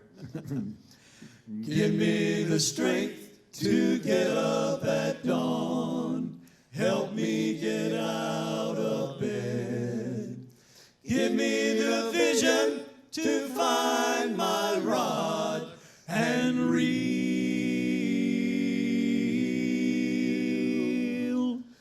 Show me the righteous way to my shoes. Pardon the path I tread. Drive through. Bless, O Lord, thy fish, my evening meal.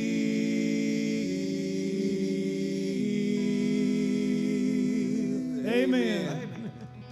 Go ahead. Well, I've been sitting on this old log with my fishing pole in my hand, drinking Kool-Aid and eating me a pork chop. Well, I'm high as a kite. I'm feeling all right. Well, I'm fishing, just fishing in the stream. Well, I done been here for an hour, just beating away the flies. Lord, I'm starting to come down. Oh yeah, well, I hope that I don't fall off this slippery fishing log. 'Cause the way my head is, I would dang sure drown. Well, I'm fishing, fishing in the stream, oh yeah. Fishing, fishing in the stream.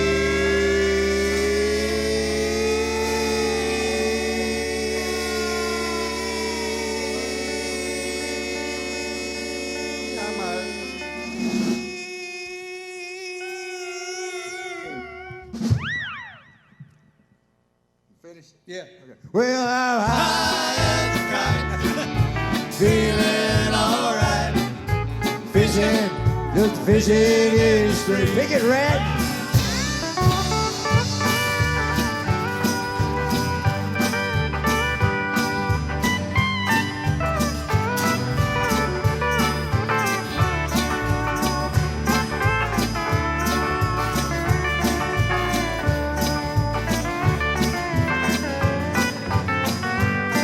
Well, I done got me a nibble, and I caught myself a fish.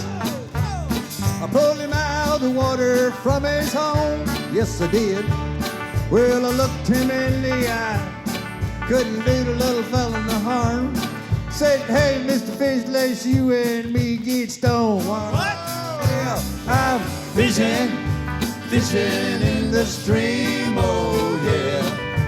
Fishing, fishing in the stream.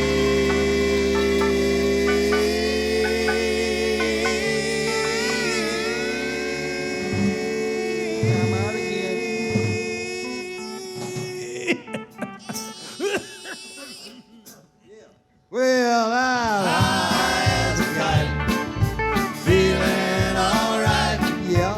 Fishing, just a fishing in the stream.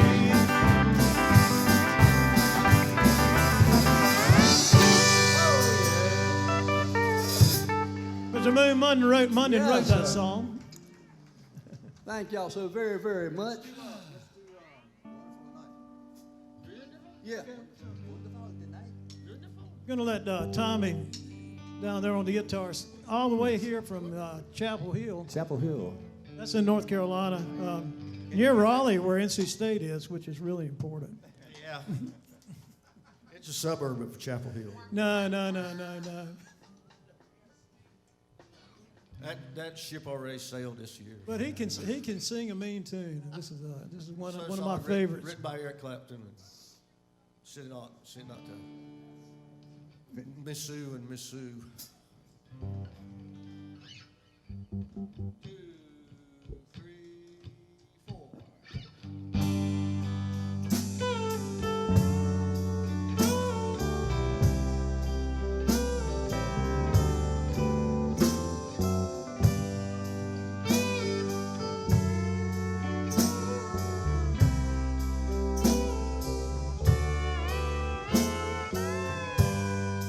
Late in the evening,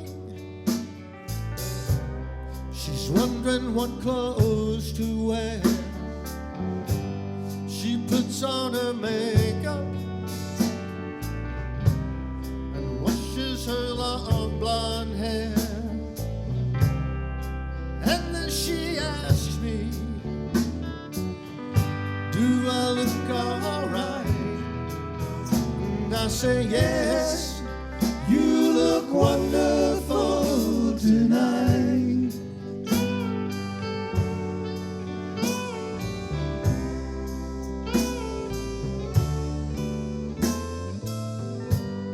We go to a party and everyone turns to see this beautiful lady who's walking around with me. And then she asks me, do you feel alright? And I say yes, I feel wonderful tonight. I feel wonderful because I see the love light in your eyes, and the wonder of it all is you just don't realize how much I love you.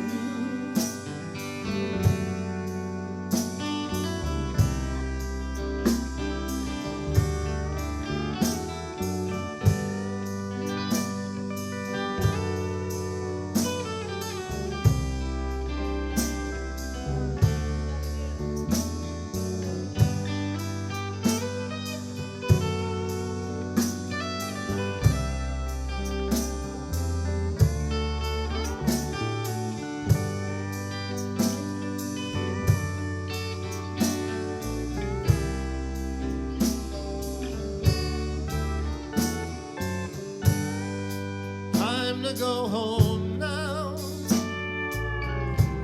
and I've got an aching head, so I give her the car keys. She helps me to bed,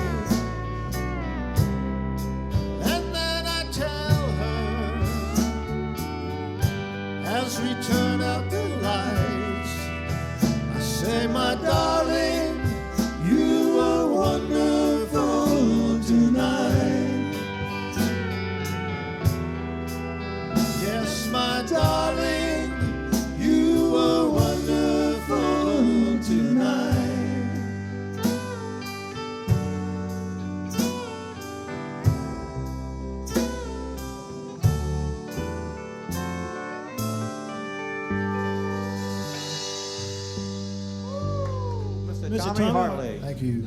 Thank you so much for all the pretty ladies in the crowd.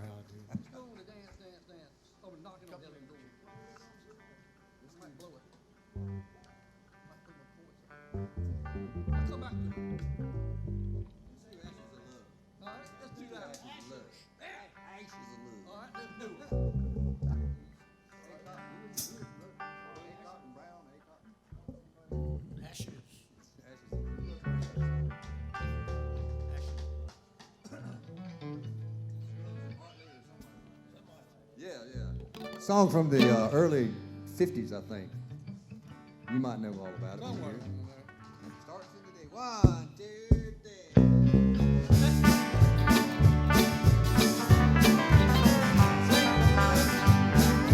Ashes of love, cold as ice. You made the dead, and I'll pay the price. Our love is gone. There's no doubt. Ashes of love, the flame burned out. Well, the love light that shines right in your eyes, it has gone out to my surprise. Well, you said goodbye and my heart bled. Well, I loved you then and I love you, yeah. Ashes of love, cold as ice. You made the dead, and I paid the price. Our love is gone. There's no doubt. Ashes of love, the flame burned out. Take it, Rat.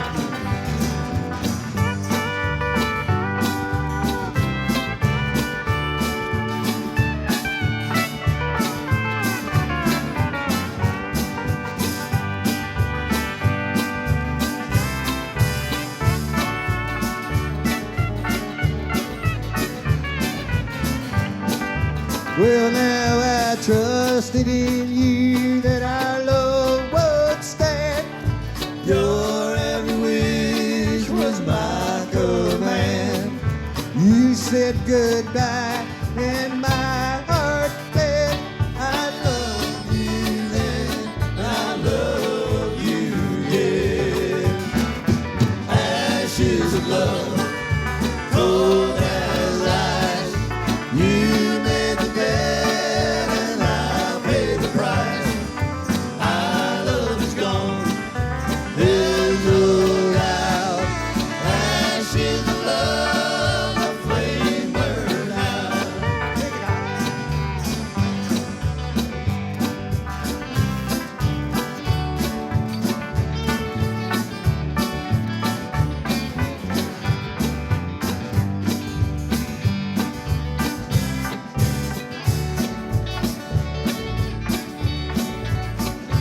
Oh, sing it one time, boys. Ashes of love, cold as ice. You made the dead, and I paid the price. Our love is gone. There's no doubt. Ashes of love, the flame burned out. Ashes of love, the flame burned out. Moon Monday. Captain Moon Monday right there for your listening and enjoyment. All right. My grandpa, he's 95. He keeps on dancing and he's still alive. My grandma, she's 92. She loves to dance and sing some too. I don't know, but I've been told if you keep on dancing, you'll never grow old. Come on, darling, put a pretty dress on. We're gonna go out tonight and dance, dance, dance, dance, dance, dance, dance, dance, dance all night long. Well, I'm a hard-working man. I'm a son of a gun. Been working all week in the noonday sun. Woods in the kitchen and the cows in the barn. I'm all cleaned up. My chores are all done. Take my hand, come along, let's let's go out and have some fun. Come on, darling, put a pretty dress song. We're gonna go out tonight and dance, dance, dance, dance, dance, dance, dance, dance, dance all night long. Pick it.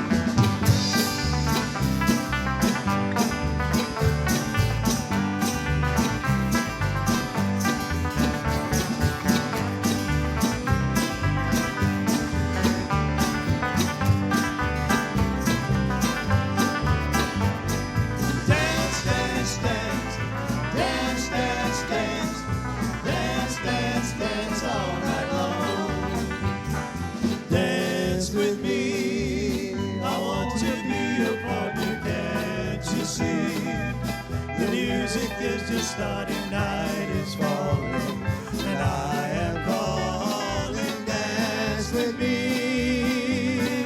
Hey, come on, mama, don't you look that way? Don't you know when you smile, I got to say you're my honey, but my love, you're my heart's delight. Don't you wanna go out tonight? Such a pretty lady, you're such a sweet girl. When you dance, it brightens up my world. Come on, darling, put a pretty dress on. We're gonna go out tonight and dance, dance, dance.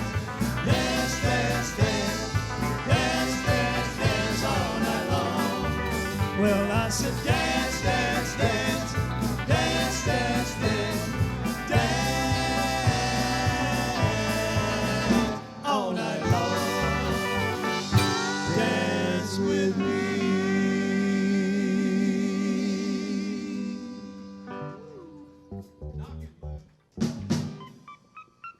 Okay. Knocking on the door. Knocking.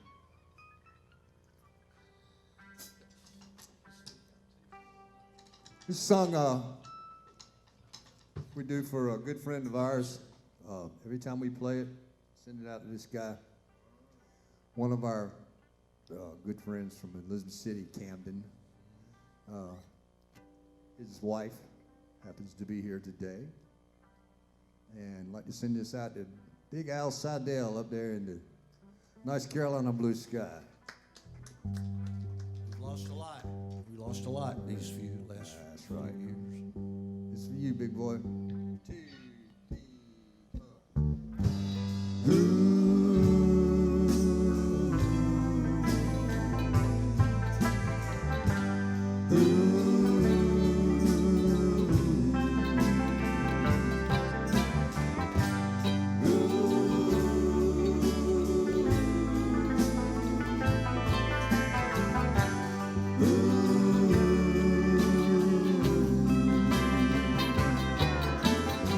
Go take this badge off of me. Well, I can't use it no more.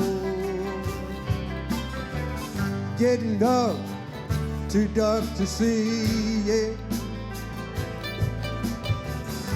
I feel I'm knocking on heaven's door. Yes, I am. Sing it, boy. Knock, knock, knocking on heaven's door. Knock, knock, knocking on heaven's door. Knock, knock, knocking on heaven's door. Knock, knock, knocking on heaven's door.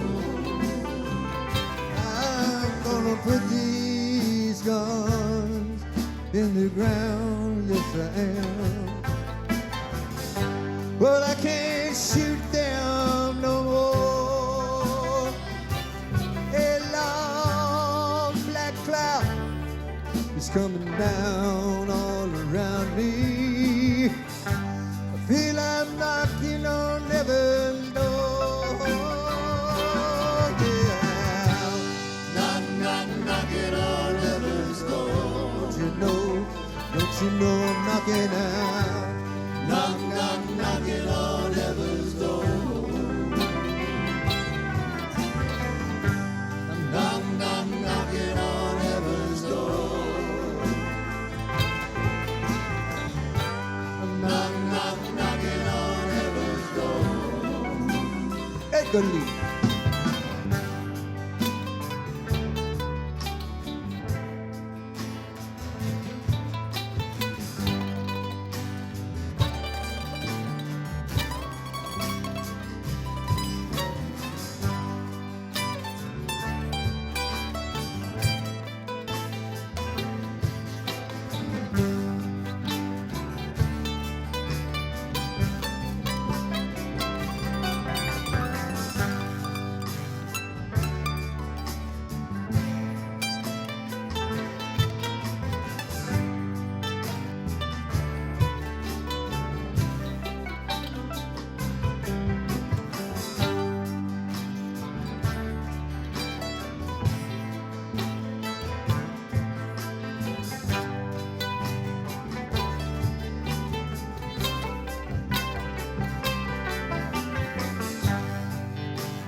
Thank you, Mr. Moon Monday. Yes, thank you very much.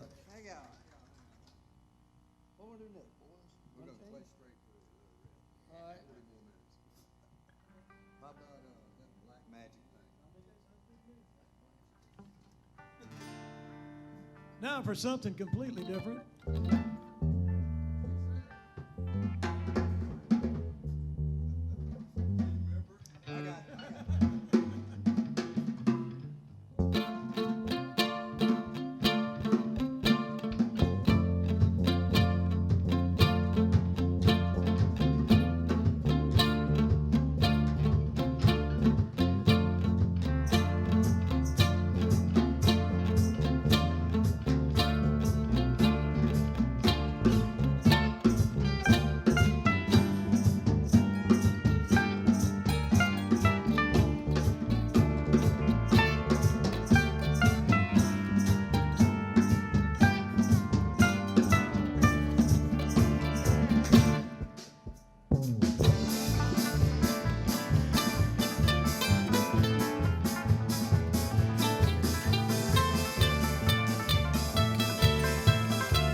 Got a black magic woman.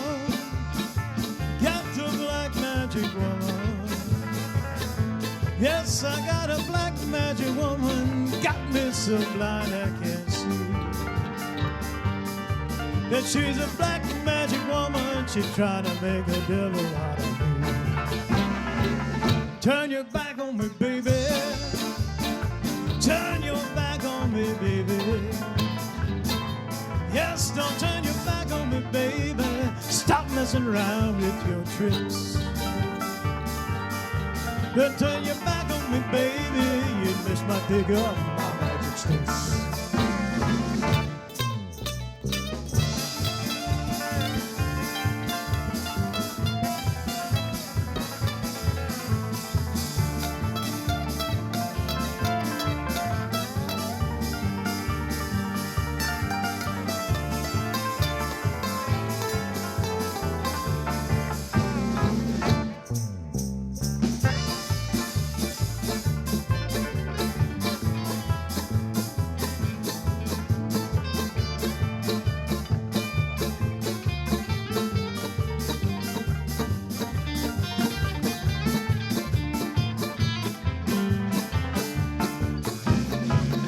Got your spell on me, baby. Got your spell on me, baby. Yes, you got your spell on me, baby. Turning my heart into stone. I need you so bad, magic woman, I can't leave you alone.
Got a black magic woman. Got a black magic woman. Yes, I got a black magic woman. Turning my heart into stone. But she's a black magic woman. Good, happy baby,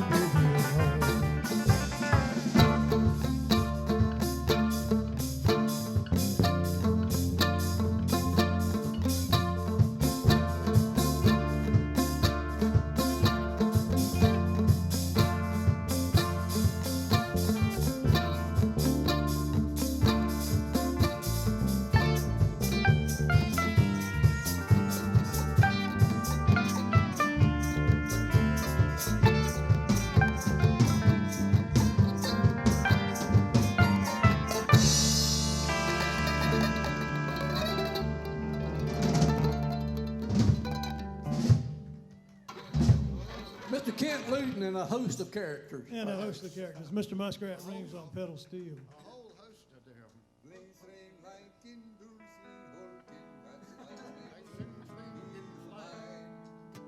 Now for something completely different. Leaf and blarfling blooming. Something like that. Here we go. And now the Swedish Chef. This is a set list while you wait. And we actually have one. We had one that blew away. We had one in 1980. Okay, well, what we got to do is Ray Turner and Jill Turner still here? Who knows? I don't know. It doesn't matter. They'll catch it on the rewind. Shit, looks like it's just us. I guess so. Us and our Gatorade. Did everybody take the barbecue and leave?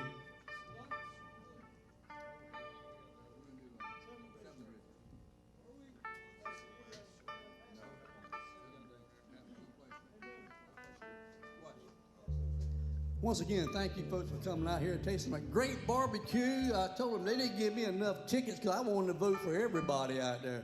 There's some good ones. They were all excellent. It's just hard to pick them from. I tried to find a bad one and I couldn't. So I'll think about going back around again. They're all gone. Here's a song by the guys who made it popular. Copy us a lot. Yeah, it's Vince Gill's new band. 2, 3, 4. There are stars in the southern sky, southward as you go. There is moonlight and moss in the trees down the seven bridges road.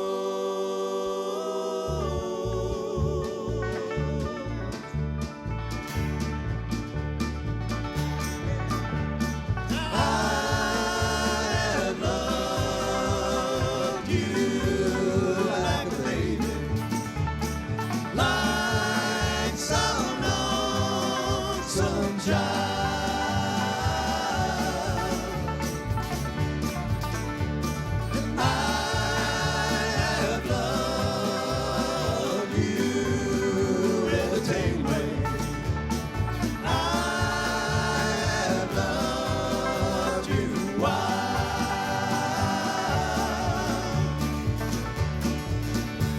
Sometimes there's a part of me has to turn from here and go,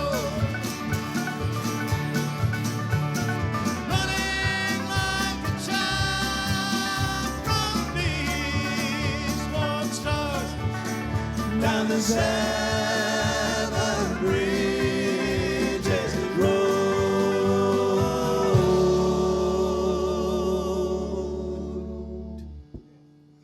There are stars in the southern sky, and if ever you decide you should go, there is a taste of time, sweet and honey, down the seven bridges road.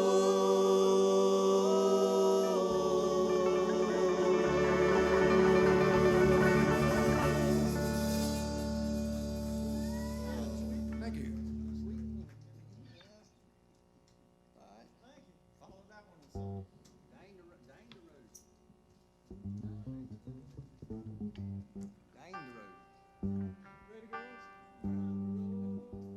Let me get this thing here going. Let me get this thing in tune first. Go back here. These things don't carry well in your pocket. They warm up and stick to the paper. What's that? These cough drops. I just eat it paper and all. gotta have a little fight. For all of you who don't know, we're out in the cold from Elizabeth City, Kitty Hawk, Who lives in Kitty Hawk? Hertford, and but you live in, I live in Kildover Hills. you killed over hills, Yeah, I'm further south than Kitty Hawk. something like that. I winter in Kildover Hills and I summer in Duck. I live in Nixonton.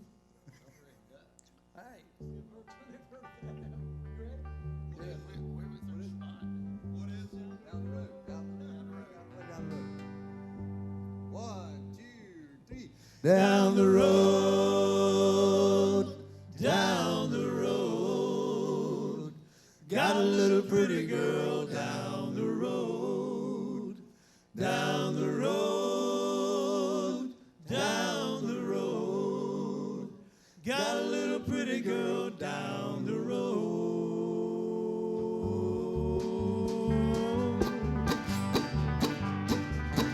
When I'm running down this mountain pass at midnight, them truckers, they'll flash their lights at me.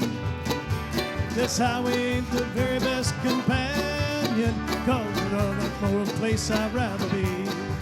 Now the moon on out in the snow, it sets me thinking about the way your smile shines upon your face. And I know this ain't the last beer I'll be drinking before I reach my final resting place. Well, I Wish that I was in here on this evening, dreaming of the sweet love we just made.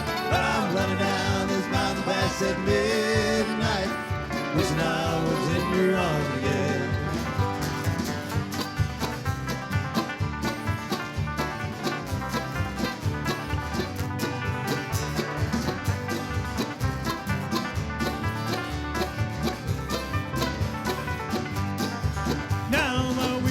pushing hard against this mountain. I've nearly reached the Archuleta line. Another hour and I'll be with my darling, dry the lonesome tears that she's been crying.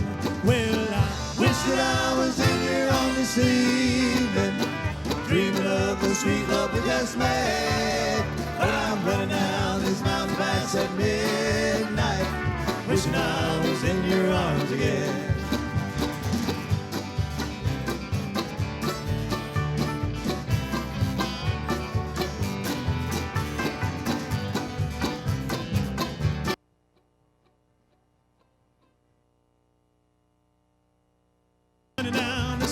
Pass at midnight, them truckers, they'll flash your lights at me. This highway ain't the very best companion, 'cause I know there's somewhere else I'd rather be.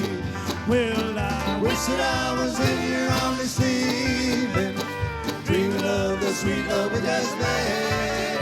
But I'm running down this mountain pass at midnight, wishing I was in your arms again.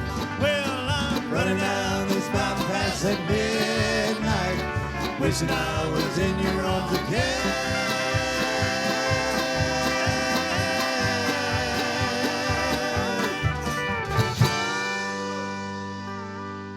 Thank you.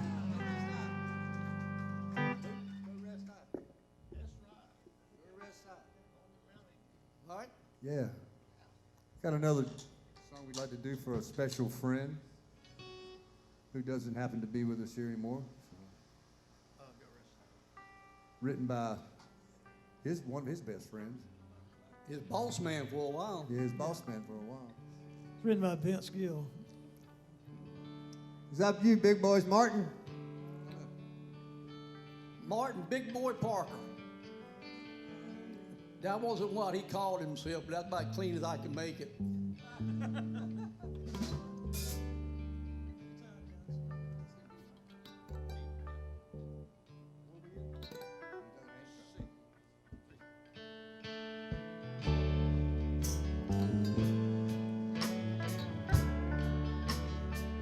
I know your life on earth was trouble, and only you could know the pain. You weren't afraid to face the devil. You were no stranger to the rain. Go rest high on the mountain. Son, your work on earth is done. Go to heaven shouting, love for the Father and the Son.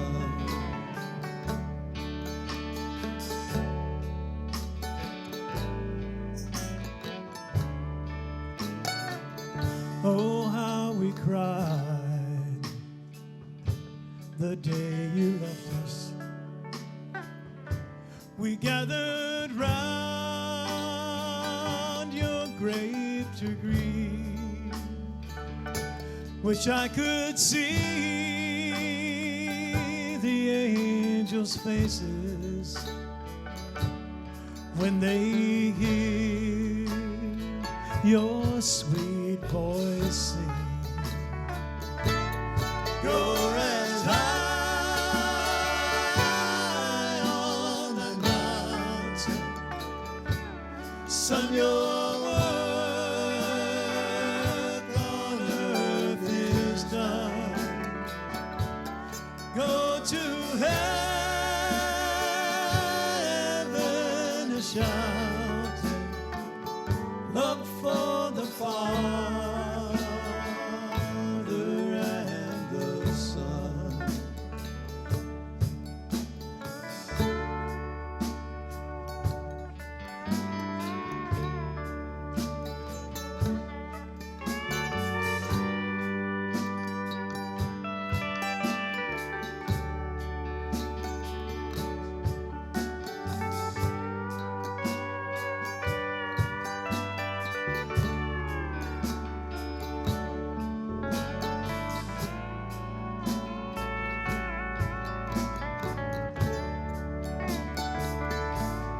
Go rest high on that mountain. Son, your work on earth is done. Go to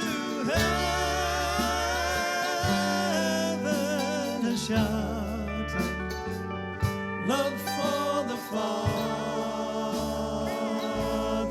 and the Son. Go rest high on that mountain. Son, your work on earth is done. Go to heaven shouting, love for the Father and the Son. Love for the Father and the Son. Love for the Father and the Son.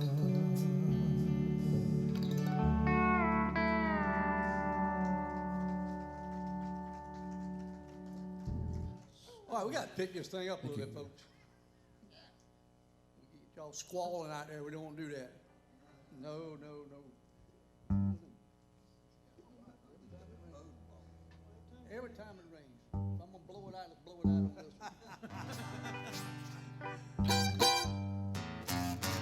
Every time it rains, Lord, I run to the window. All I do is wring my hands and moan. I listen to that thunder roar, Lord, can't you hear that wind blow? I tell my baby now why you been gone so long. Tell me, baby, now why you been gone so long? You been gone so long tonight. Tell me, baby, now why you been gone so long, so long. Wolf scratching at my door, oh Lord, I can hear that lonesome wind blow. Tell me, baby, now why you been gone so long? Take a early leg and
say I'm a fool to pine for you, Lord, what do they know? Tell me, baby, now why you been gone so long? Tell me, baby, now why you been gone so long? You been gone so long now. Tell me, baby, now why you been gone so long? So long, so long. Wolf scratching at my door, and oh Lord, I can hear that lonesome wind blow. Tell me, baby, now why you been gone so long? Tell 'em, Rat.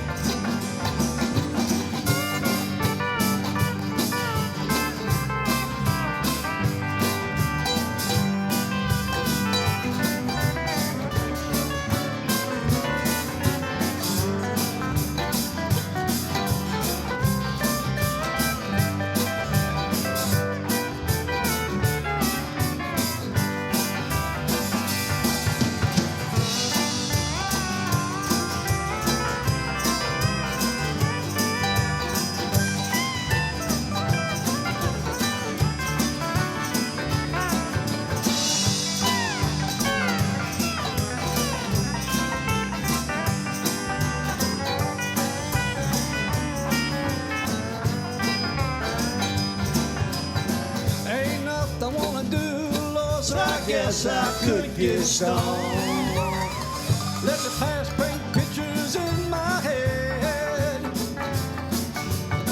Kill a fifth of Thunderbird.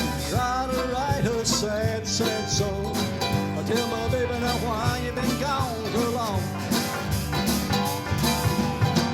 Tell my baby now why you been gone so long. You been gone so long now. Tell my baby now why you been gone so long. So long, so long, so long. Was scratching at my door, and oh Lord, I can hear that lonesome wind blow. Tell my baby now why you been gone so long. All right, Edgar and Rat, y'all fight it out.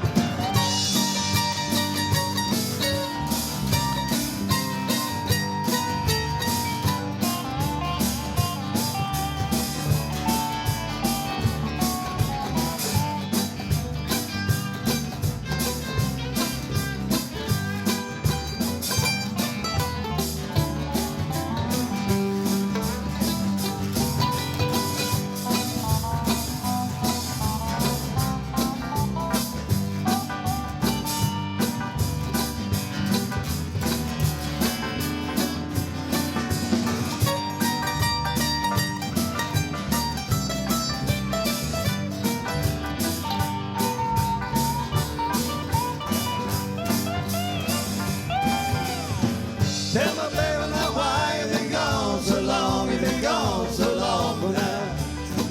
Tell my baby now why you been gone so long. So long. Road scratching at my door, and oh Lord, I can hear that lonesome wind blow. Tell my baby now why you been gone so long. Road scratching at my door, and oh Lord, I can hear that lonesome wind blow. Tell my baby now why you been gone so long. Tell my baby now why you been gone so long.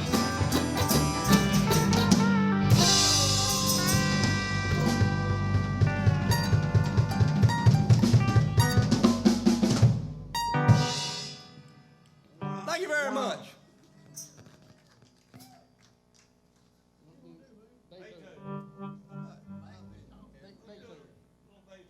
Okay, let's do some Beethoven. We'll do some classical Beethoven. Yeah, sounds better in the original German.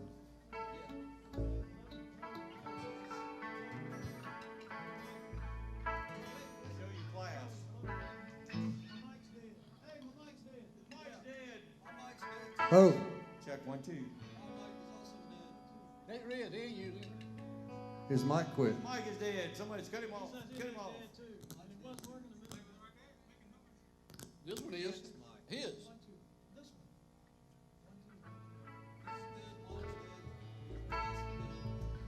A little bit of technical difficulty here, but got two damn mics. Okay, we're there.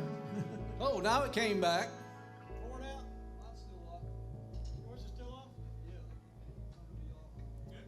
No, T Square is off, and I'm ringing. He's ringing. And, there we are. Now we're back. Woo-hoo, woo-hoo. All right, I ain't ringing anymore.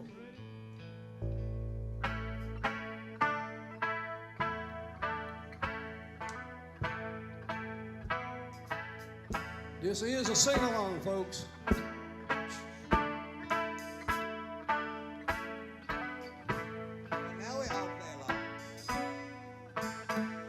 Freude, schöne Gitterfunken, Tokeras Bellissimo. Wir betreiten, wir ertrunken, himmlische dein Heiligtum. Deinen Zauber binden wieder, was die Mode streng getan. Alle Menschen werden Bruder, wo dein sanfter Flug war.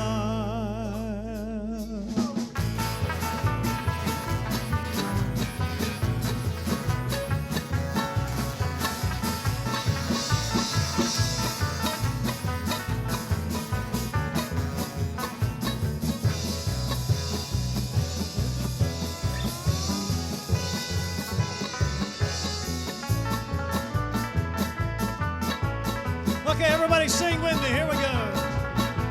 Freude, schöne Gitterfunken, Tokeras Elysium.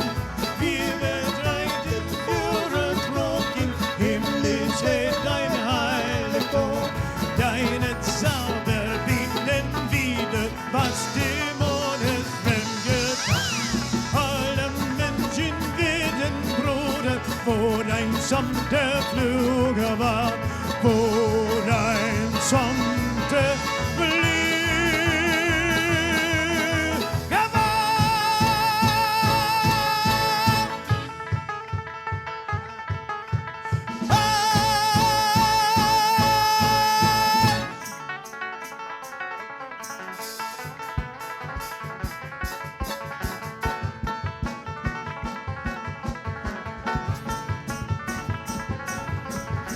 Gonna brick, gonna ride, gonna brick, have a little fun. Gonna brick, gonna whirl, gonna brick, see my girl.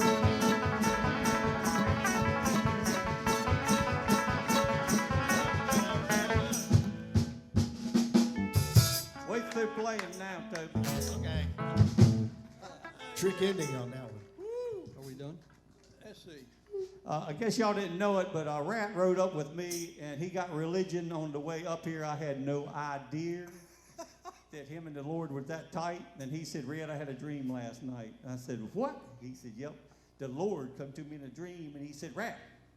He said, yes, Lord. He said, I'm going to grant you one wish, anything in the world you want, you got it. He said, well, Lord, I've been thinking, and I want a vacation, and I want to go to Hawaii, but I'm scared of boats, and I'm scared of flying. Will you build me a bridge? He said, Rat, do you know how much trouble it's going to be to build across the ocean from California, slam to the Hawaiian Islands, but how about giving me another wish? Give me one more shot at it, because that one's a little bit tough. He said, okay, Lord. Said, I've been divorced 4 times. If you can just tell me how a woman works, her mind, her brain, you know, what tells me what to do. He said, Rat, do you want a 2-lane or 4-lane bridge?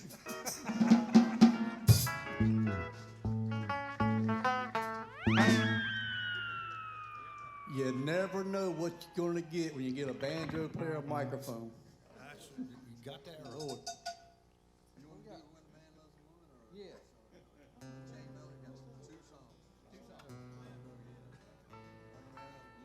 We got 2 more songs here, folks, so don't y'all leave right yet. Yeah, we got 2 more songs. We have to go. We got a double.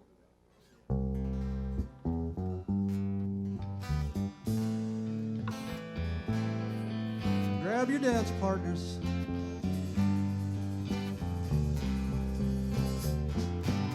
When a man loves a woman, can't give his mind on nothing else. Turn the world on to the good thing he's found. If she's bad, he can't see it. She can do no wrong. Turn his back on his best friend if he put her down. When a man loves a woman, spend his very last dime trying to hold on to what he needs. He'd give up all his comforts, sleep out in the rain, if she said that's the way it ought to be. Well, this man loves you, woman. I'd give you everything I can. Trying to hold on to your high-class love. Oh, baby, please don't treat me bad. When a man loves a woman down deep in his soul, she can cause him such misery. If she's played him for a fool, oh Lord, he's the very last to know. Loving eyes can never see.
Well, this man loves you, woman. I'd give you everything I have. Trying to hold on to your high-class love. Oh, baby, please don't treat me bad. When a man loves a woman down deep in his soul, she can cause him such misery. If she's played him for a fool, oh, he's the very last to know. Loving eyes can never see. When a man loves a woman, he can never do her no harm. He can never hold another girl. Yes, when a man loves a woman, I know just exactly how he feels. 'Cause baby, baby, baby,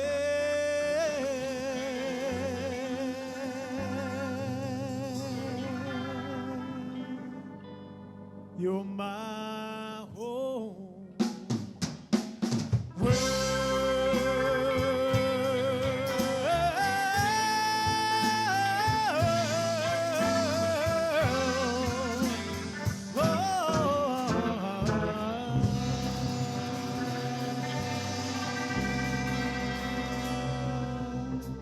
Mr. Kent Luke. Yes, thank you. Whoa. Thank y'all for coming.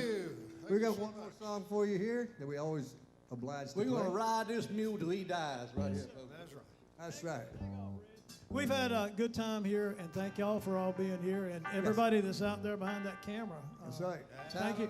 Thank you And for our listening sound to guys here, Scott and Barrett both, took two guys to make us sound good. So we appreciate it a whole lot. Everybody out there in computer land, hello to you guys too.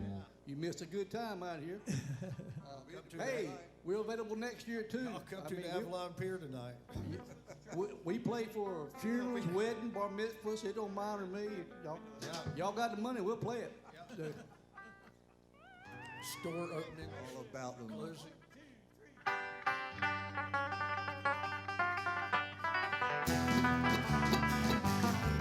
Well, I wish that I was on a rocket top down in the Tennessee hills.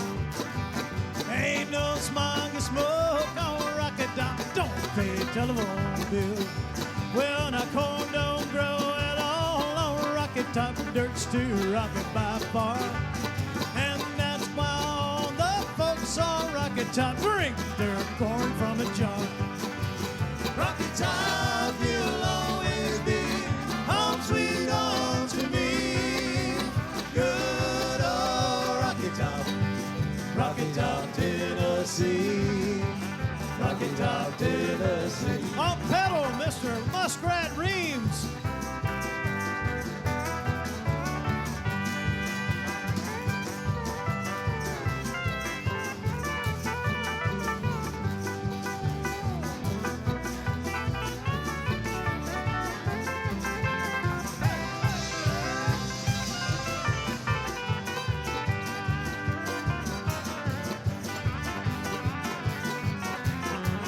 On banjo, Mr. Red Swain.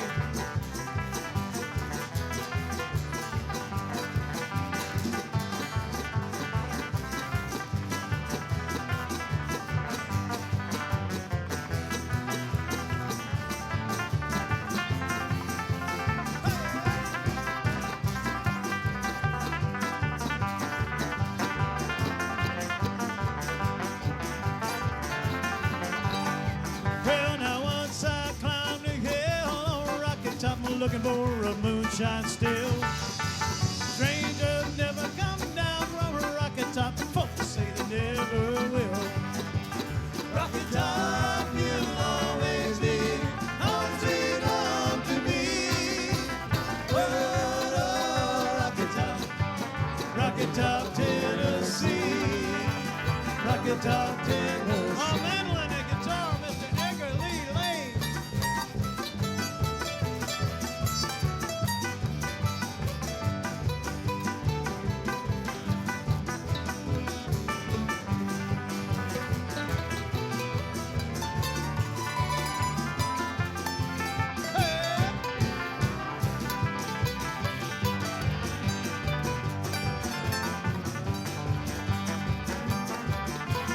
On lead guitar and vocals, Mr. Tommy Hartley.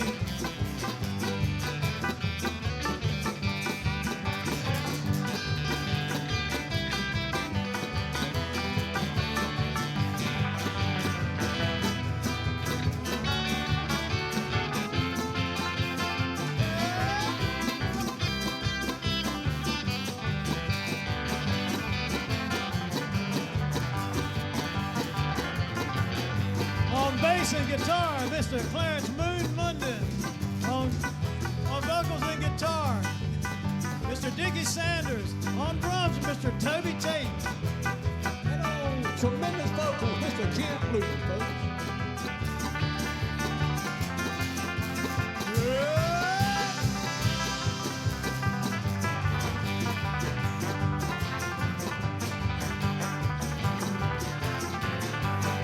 Well, now I've had years of cramped up city life, wrapped like a duck in a bin. And all I know that it's a pity life can't be simple again. Now once I had a girl on rocket top, half bear, the other half cat. Wild as a mink, but sweet as soda pop, I still dream about that. Rocket top, you'll always be home sweet home to me. Good old rocket top. Tennessee. Crank it up, boys. Rocky Top, Tennessee. You can do it. Rocky Top, Tennessee.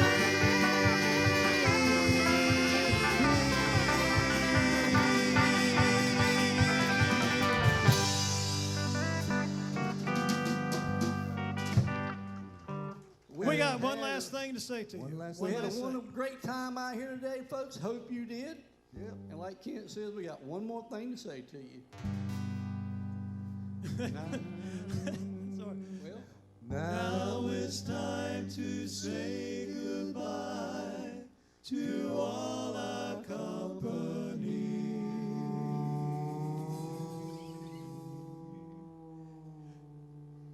M-I-C, see you real soon. K-E-Y. Why? Because we love you, every single one of you.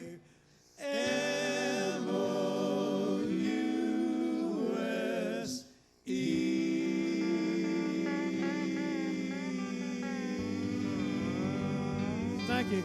Drive safe, be safe. Don't let the bug get you.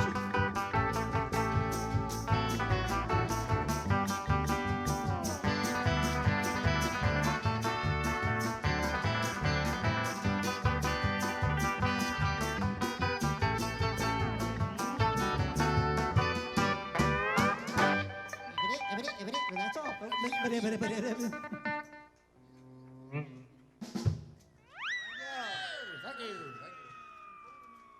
Thank you.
Every place has a story.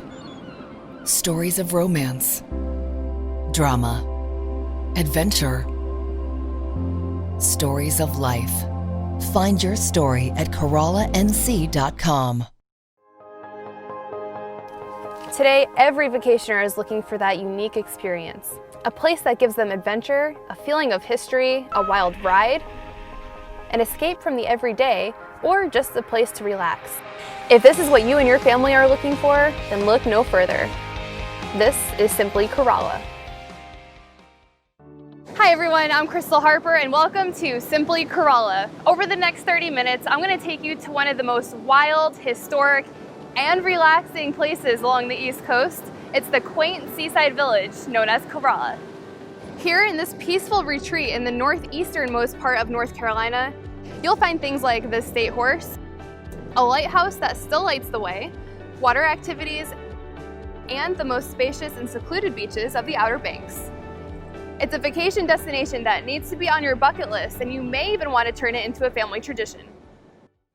Over 400 years ago, Spanish explorers brought their livestock to the beaches of the northern Outer Banks, and for various reasons, the horses were left behind. Now, ever since then, the horses have been roaming the beaches and the sand dunes like you see behind me.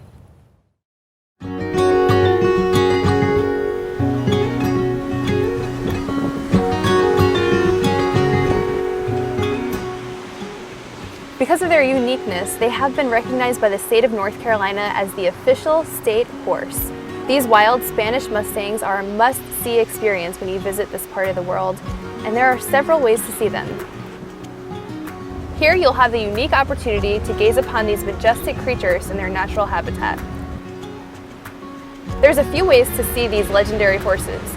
You can book a tour with one of several local guides, or if you have a four-wheel drive vehicle, you can drive onto the beach yourself just north of Corolla.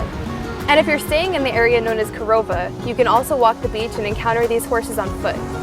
Keeping them wild and free is why generations of visitors have enjoyed watching them graze, play, and gallop across this magnificent land by sea. Educating people is a huge part of what we do here. It ensures the life and health of the herd and understanding that it is a fragile ecosystem that we're involved with. And we have a lot of tourists that come down here just for that purpose, and maybe not take a tour with us, but they'll come in just to get educated on where to go, where to drive, how to see them. And we try to educate people that walk in and just let them know to stay away from the horses. They're not domestic. They can hurt you. They can and will bite you or kick you if you get too close. Going out with us makes a big difference. We know where they hide, and I say us in the industry, the tours in general, but we know where they are. We know where to go. When you come up as a tourist, you just think there's beach. You don't realize that you can go behind the dunes, through the neighborhoods, over the hills to grandma's house, the whole 9 yards. So it makes a big difference for them seeing. And we hear it all the time. They come back in. We just rode around for an hour and didn't see anything. So they'll come back in and actually do a tour with me. And what's really funny is people will call me from the four-wheel drive down here and take a wild horse tour, even though they're staying up there. And I think the thing that most people don't realize is this is much more than just a horse tour. It is a historical tour. There's ecology involved. We are part of people's family memories forever. And when I started this business, I never thought people would come back and do it more than one time. And year after year after year, we have families coming in and say, oh yeah, we've been doing this for 10 years now. It's part of our family's vacation.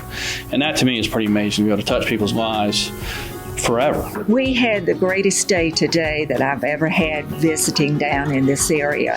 I have 4 of my college roommates here, and we went on the wild horse tour. And I've been on it before and not seen horses, but today was a record-breaking day to see it. Beautiful waves, gorgeous people, laughing, having fun. It was the best tour of the horses I've ever done in 4 trips here. And I would recommend doing it with the tour because you get a different perspective, you get additional history for the area and all, and it was just delightful to be able to enjoy such a beautiful day and have the tour and share it with my roommates from college. We've been friends 52 years. They're from Mississippi, Alabama, everywhere, and this so far is their greatest trip to see me in North Carolina. The Corolla wild horses reside just north of historic Corolla on 7,000 acres of unspoiled coastal terrain. Over 50,000 people come to see these wild horses every single week throughout the summer months. But a couple things you should keep in mind. You do have to stay 50 feet away from them. Also, you can't pet them or feed them. We want to make sure we can enjoy these horses for the next 400 years.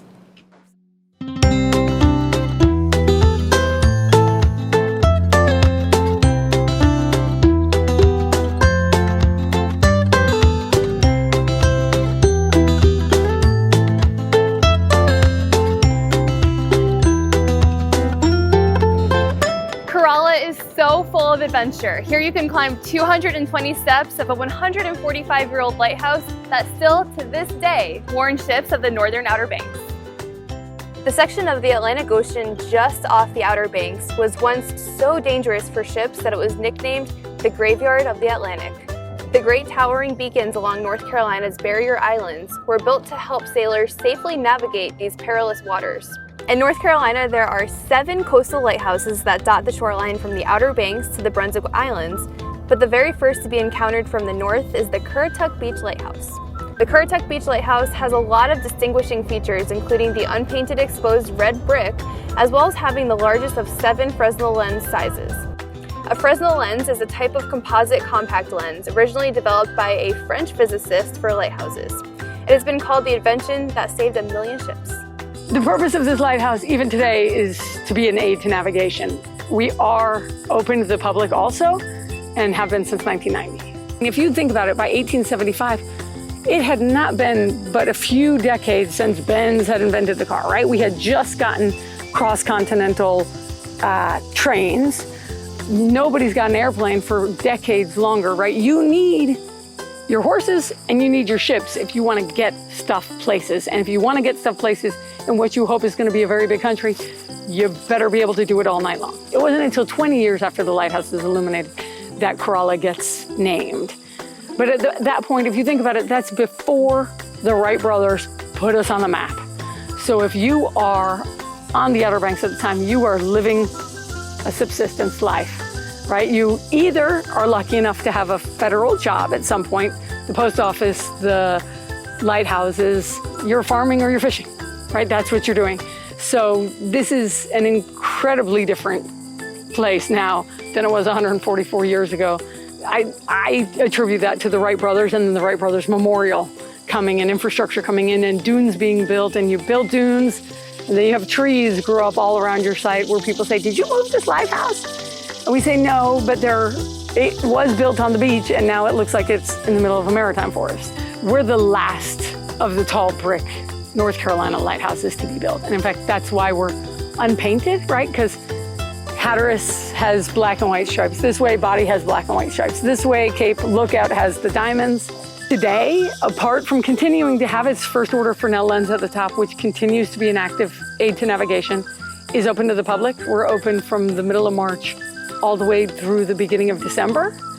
And every single day except for Thanksgiving, anybody who's interested can come climb this lighthouse. We have 220 steps to the top, which sounds like a lot, but we have 9 landings on the way where you can catch your breath or stand in front of a fan or look out the window or read any of our, what we consider museum quality displays.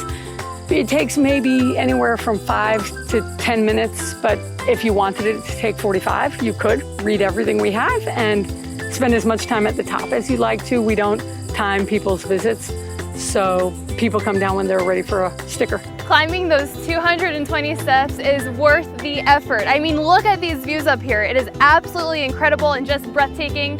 It's something that the whole family can enjoy. As soon as you walk out, you see the Atlantic Ocean on your right and north up into Virginia, where the wild horses are on our side of the fence. When you look south, you can see the Whalehead Club on the sound side. You see the Outer Banks Center for Wildlife Education. There are a couple piers going out there. Some are private, but open to the public. Some are publicly owned and accessible. You can see all the way into the village, so you can see the chapel from the top. So I've been here for 15 years because it is a great place to be. I think one of the coolest things is you can see just how narrow the Outer Banks are from the top, and the fact that we built a very tall, immobile building on that very narrow strip of land with no bedrock underneath is another sort of engineering feat that is like another part that other people enjoy. Coming up next, there are only a few places left on the East Coast where you can actually drive on the beach all year long. And the best location for this, right here in Corolla. This isn't the everyday. This is an escape. An escape to somewhere wild. This is where roads end and adventures begin. Here, you put down the heaviness of life and dream, play, reflect, and spend time with the ones that matter most. Around every corner is a retreat where you can taste everything, fresh and local. This water paradise has preserved its past, and Southern charm lives on. Here, you can discover something rare, something unique, extraordinary, and wild. Find yourself again at CorollaNC.com. So far we've seen wild horses, a lighthouse, and there is so much more to see. But what Corolla is really known for is their pristine beaches, and the best way to see them is to keep driving on Highway 12 until the road ends and the adventure begins.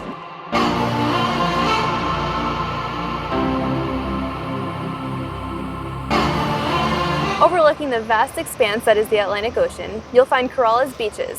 More than 20 miles of unspoiled remote seascapes where you can enjoy all of your favorite beach vacation pastimes, including frolicking with your kids in the surf, shelling, surf fishing, taking a walk, or just simply relaxing in the sun with a good book.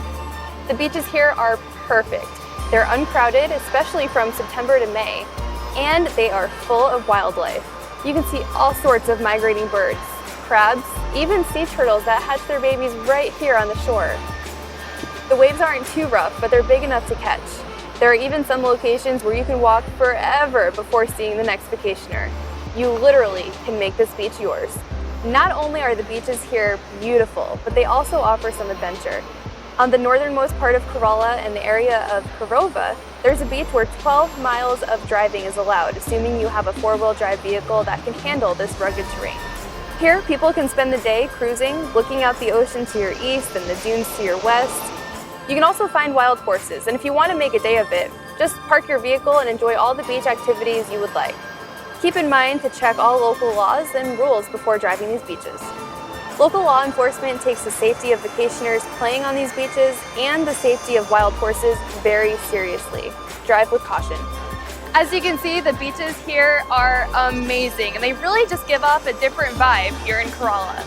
Corolla offers all kinds of amenities for vacationing on the beach, but by far the most popular are the vacation beach house rentals, much like the one you see behind me.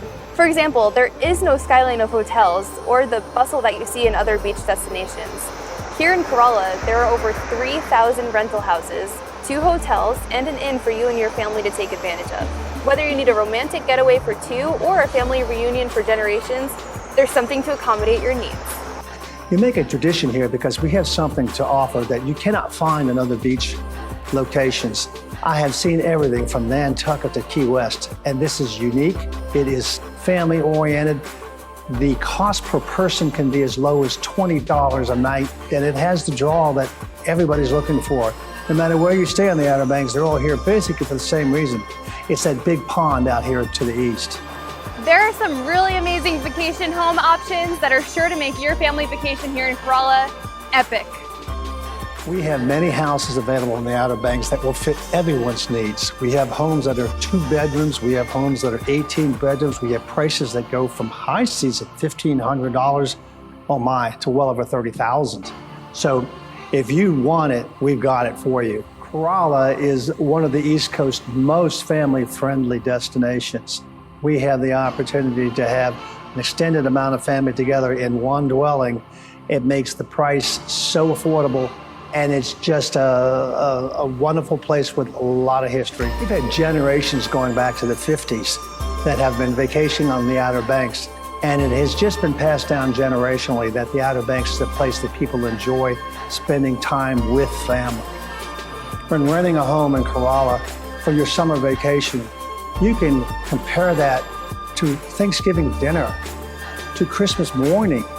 This is something that happens only once a year. So this vacation near the ocean, which just calms everyone's soul, is a wonderful experience that people have put in their memories forever. The beach house vacation rentals give you so much freedom to enjoy the company of family and friends. The houses are equipped with spacious kitchens and modern appliances, as well as entertainment systems and other amenities. Many of them have swimming pools and even hot tubs. Nearby stores have everything you need for that family feast, including local produce and an abundance of fresh local seafood.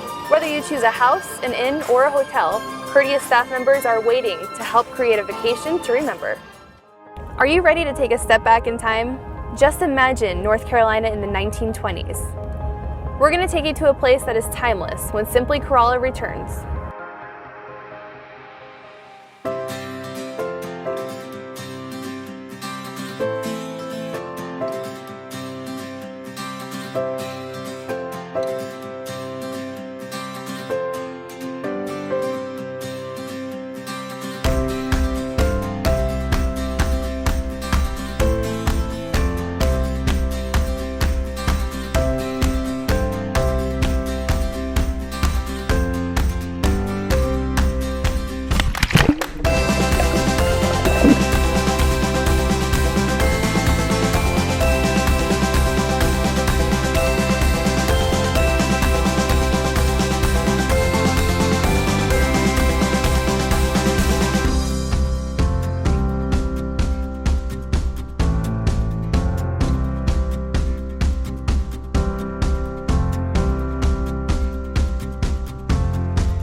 Welcome back to Simply Corolla. What do the 1920s, duck hunting, this 21,000 square foot mansion, and Art Nouveau all have in common? We're gonna tell you.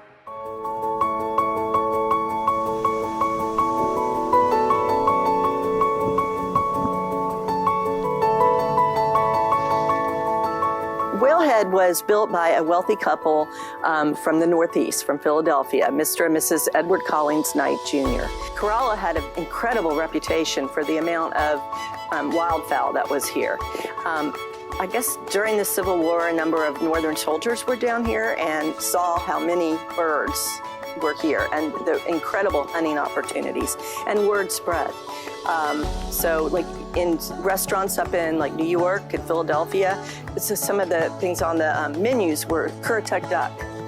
So it really got an incredible reputation for the hunting opportunities here. Well, Whalehead was started to be built in 1922, and it took 3 years for it to be finished. So 1925 was basically when they moved in. The house is very elaborate. The building was incredibly an extensive build. They didn't stint on anything. They have copper roofs, cork floors, Tiffany throughout the house. Almost 100 years it has been standing. Whalehead is one of the finest examples of historic Art Nouveau in the entire United States. It's beautiful inside and has been restored to its original colors with a great number of its original furnishings. We've preserved it because it's a large part of Currituck County history. Art Nouveau looked to nature for its inspiration, and you can really see that in the house with carved leaves on the furniture. Our dining room, it's all got a theme of the water lilies. The water lilies are carved on the walls, into the furniture, into the Tiffany sconces. So just an incredibly beautiful. Mrs. Knight had a Steinway that was brought here. It was a custom-made Steinway for her, and it still is played, and it's beautiful, and that's one of the highlights in the house that you can see when you come into the library.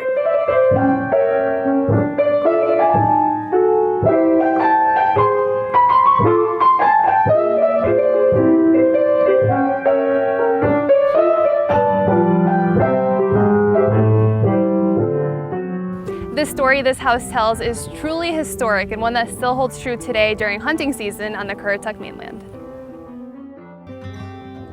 Corolla, surrounded by water to the east and the west, is quite unique. Here in the historic Corolla Park, you are just a stone's throw to the ocean on the east and to the west in the Currituck Sound. The park itself has a water basin that is great for fishing and crabbing with family, and also plays host to several events that include wine tasting, art festival, and of course, the Outer Banks' biggest 4th of July fireworks show. Not only is it a park, but it also houses a wildlife education facility, the Currituck Beach Lighthouse, a future maritime museum, as well as the 1920s Art Nouveau mansion by the sea, known as Whalehead. This area's hunting and fishing heritage can be found in the cuisine of its local restaurants. Here in Corolla, there is so much great food, and today you're going to get an inside look at one of those recipes.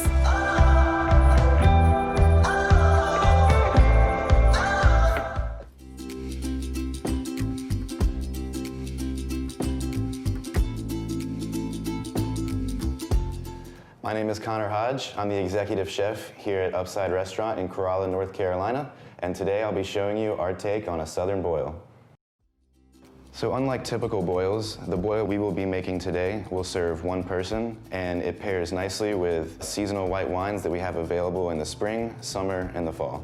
So to make the southern boil, you have stone ground grits here, Old Bay seasoning, heavy cream, marinated shrimp, house-made chorizo. Our seasonal whitefish today is going to be a halibut. We have blanched fingerling potatoes, flame-roasted sweet corn, house-pickled jalapenos, a little bit of parsley, and a French baguette.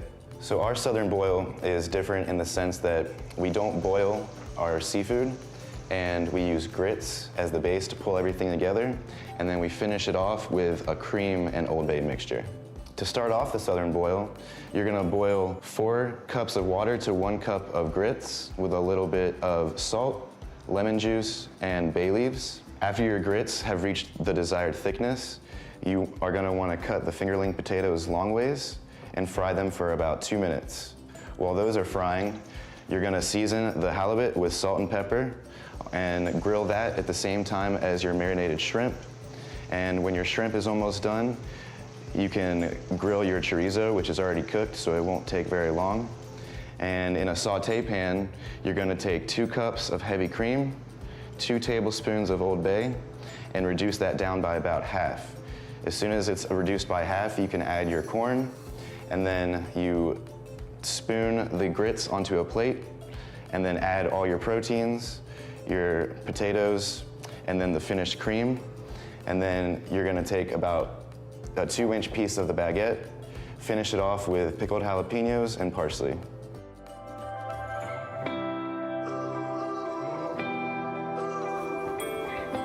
Thanks, Connor. So now that we've had our dinner, it is time for dessert.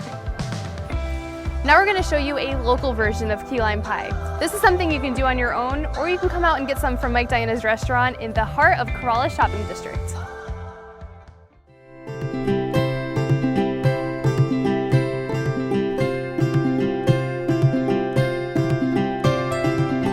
Hi, my name is Megan Pauls. I am the chef and owner here at Mike Diana's Grill Room, located in Corolla, North Carolina. And today I'm going to make our North Carolina style key lime pie.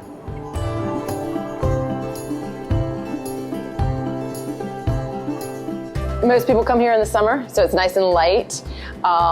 It's a cool dessert, and it's North Carolina style. It doesn't have, a lot of them have that big meringue topping on top, or they use a different key lime juice that's bright green. This is, just our way of doing it, and it's a good summertime dessert. So what you need for the key lime pie is graham cracker pie shell crust, 12 ounces of softened cream cheese. You'll use 3/4 cup of sour cream, 2 cans of sweetened condensed milk. You'll use the zest of 2 limes, a cup of key lime juice, and a cup of heavy whipping cream. First thing you're going to want to do is cook your pie shell crust, 350-degree oven for about 5 minutes. Then you will take your softened cream cheese and you'll put that in the Barbeque or food processor that you may have, and you'll whip that up. After that's whipped, you'll add your sour cream, sweetened condensed milk, and your lime zest, and then you'll whip that all together in the Barbeque. And then while the Barbeque is still going, slowly add 1 cup of key lime juice and then 1 cup of heavy whipping cream.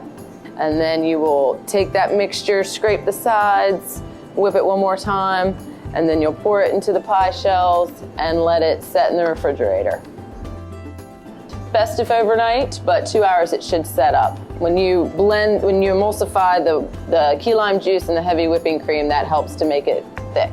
It is good on its own. It's also good I like it with a little strawberry sauce sometime, or just simple fresh whipped cream right on top.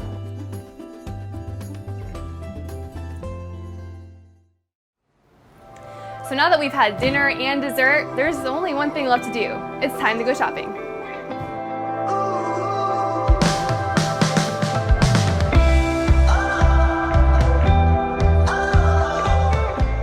No vacation is complete without that perfect souvenir. Corolla's shopkeepers are ready to help you find it. Whether it's local handcrafted gifts or high-quality beach apparel, you're bound to have a satisfying shopping experience. There are all sorts of eclectic shops here in Corolla. Everything from fine art to jewelry. You can even find furniture for your home. Every great beach destination has some action and adventure to explore, and that's what we're going to do next when Simply Corolla returns.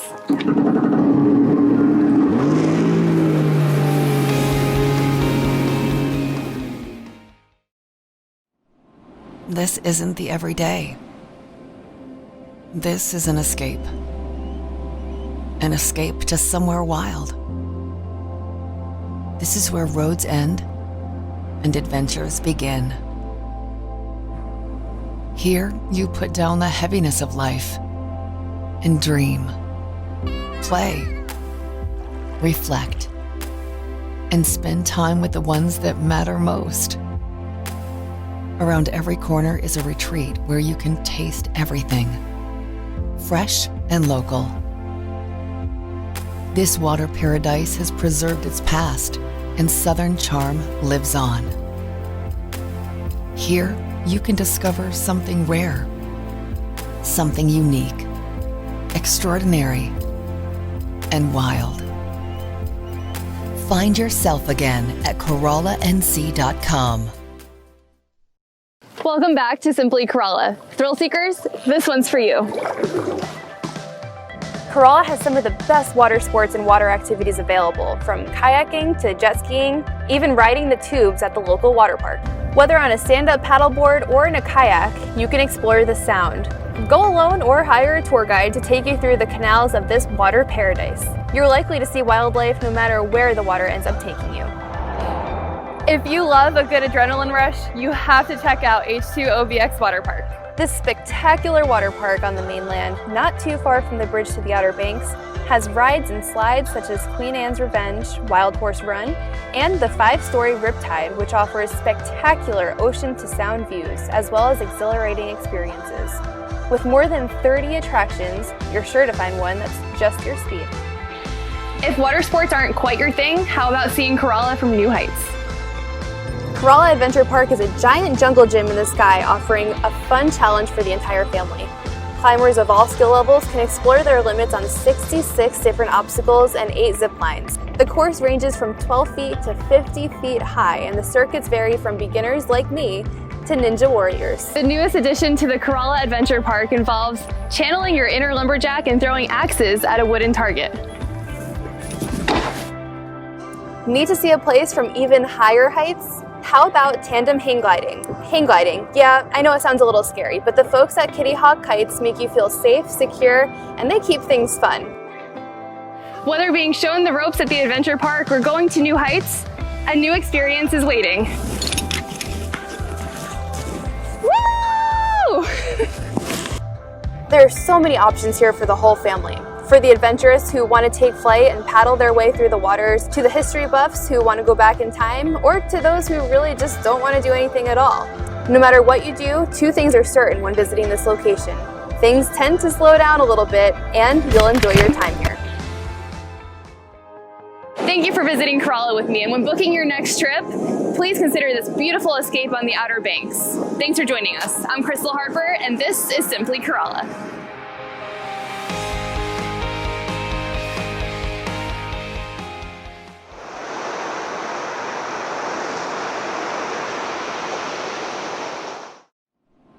This isn't the everyday. This is an escape. An escape to somewhere wild.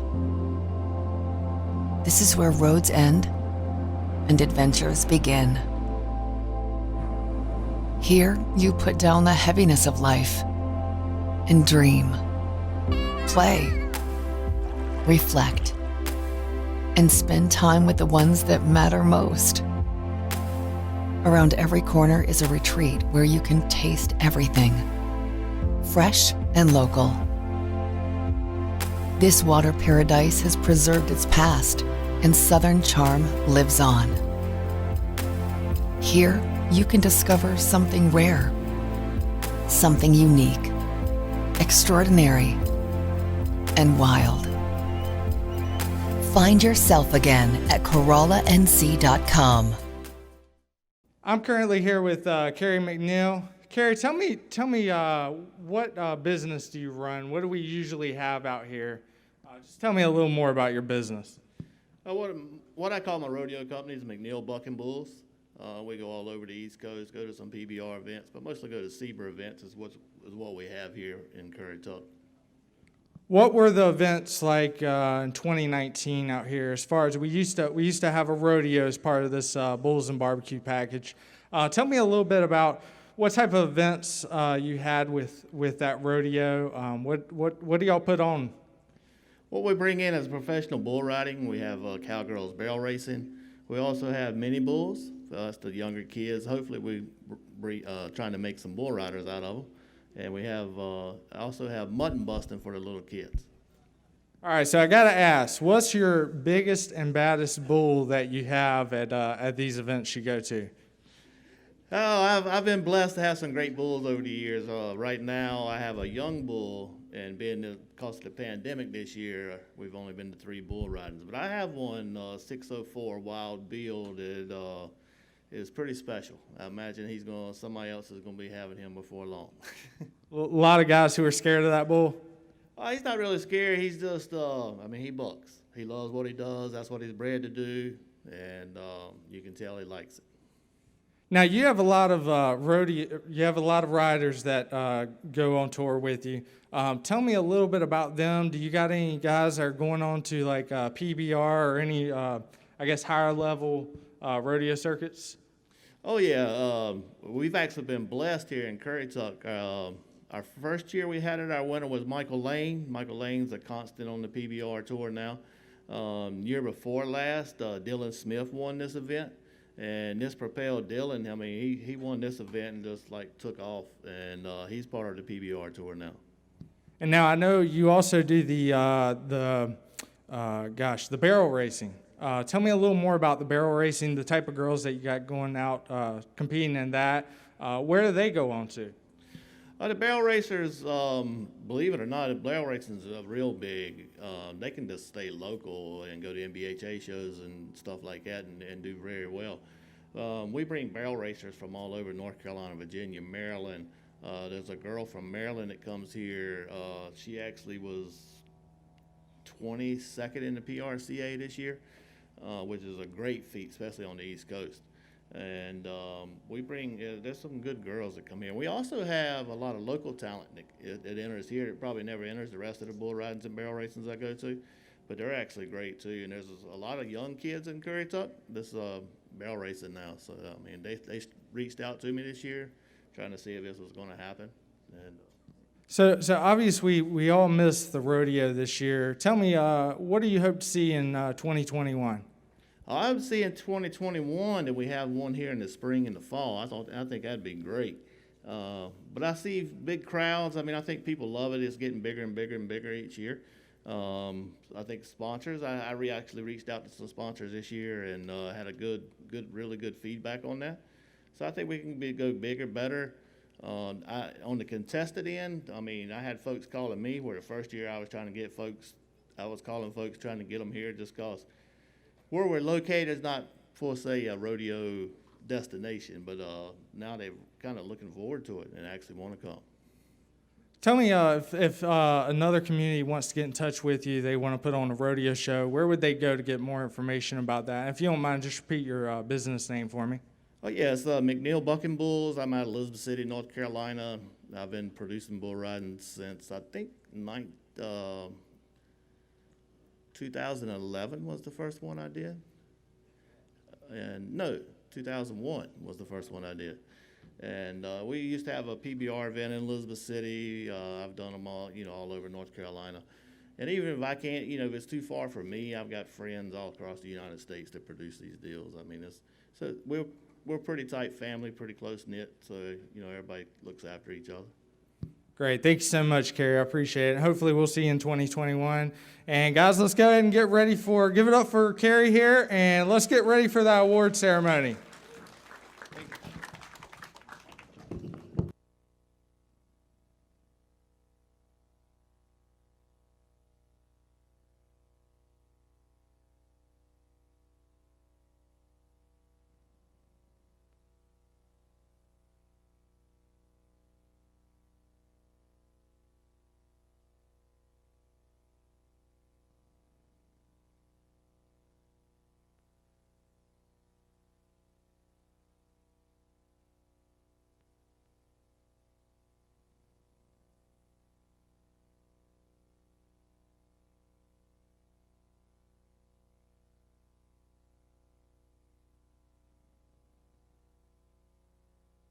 Everybody, my name is Alex Brown. I'm one of the reps for KCBS. Bill Jones is the other one.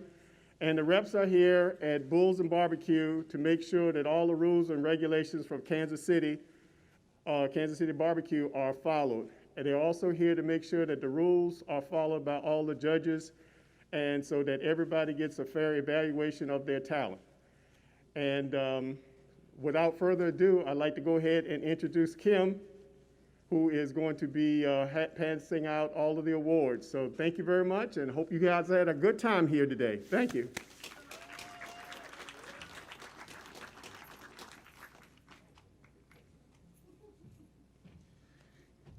Good evening, everyone. I want to apologize for the little bit of delay we had, but I've got my little handy assistant over here.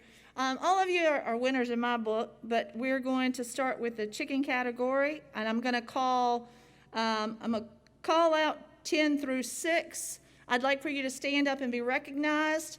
5 through 1, you're going to come up the stage here. You're going to pick up your award and your check and proceed out that way. So in the chicken category, the 10th place is Wolf's Revenge.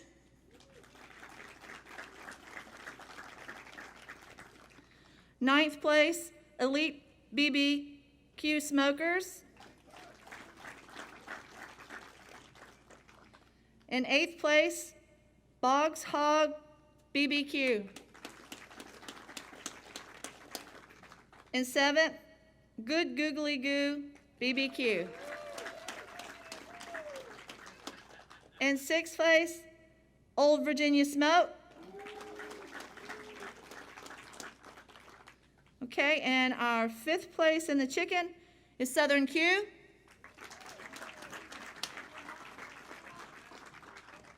Fifth place chicken.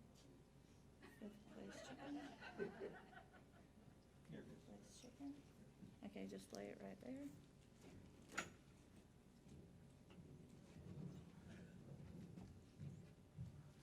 Congratulations. You on that side? 4th place chicken, Redneck Scientific.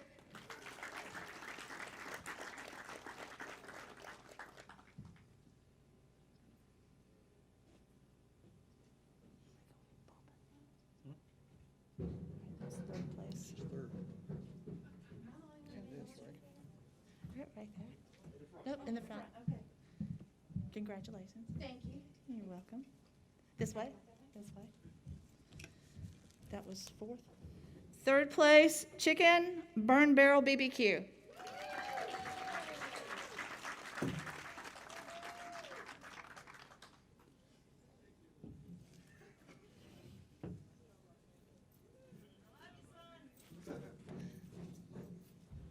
Right here. Congratulations. Sure.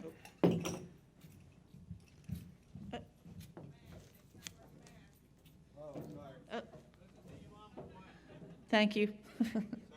2nd place chicken, Fred Vegas Smokers.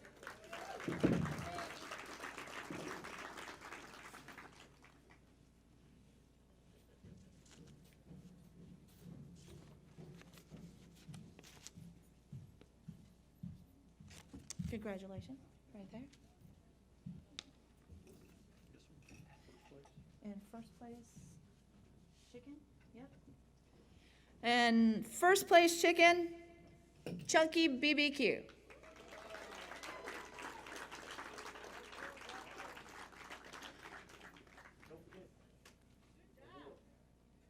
Oh, and I'm so sorry that to add with that 1st place, he had a perfect score of 180.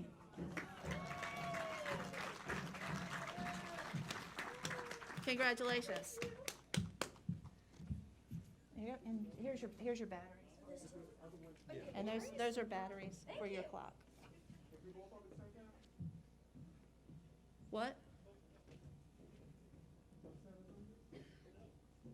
We're getting sniping from the side. Oh. You're trying to mess me up.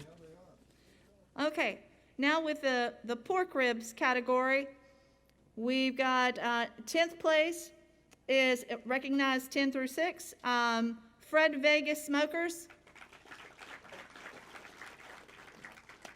9th place, Redneck Scientific. In 8th place, Old Virginia Smoke. In 7th place, Holy Smoke BBQ NC. In sixth place, Muttley Crew BBQ. Okay, and our fifth place, Smokeaholics.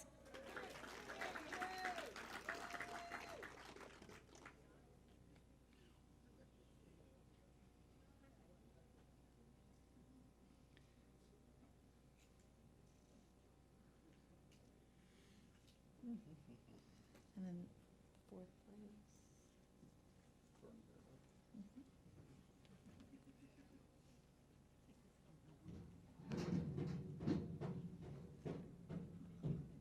Congratulations.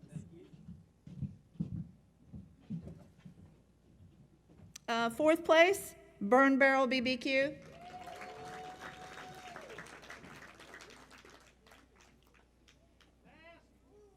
Mask. Mask.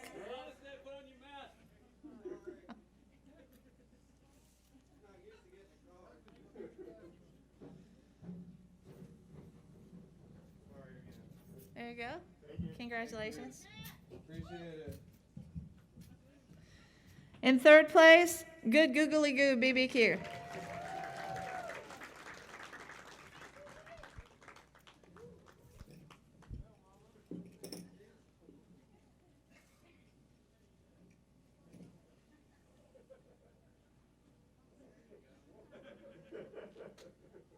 Watch your cords.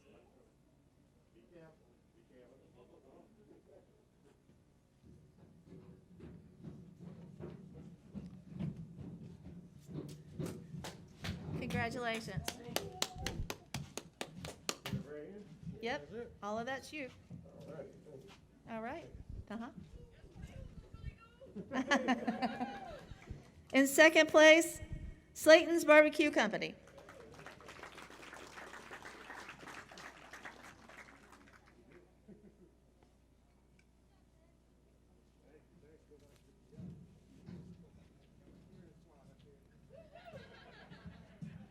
Congratulations.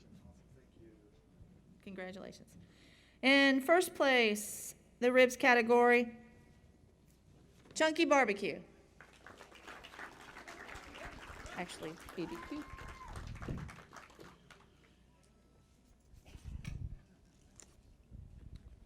Oh, they got two clocks. You what?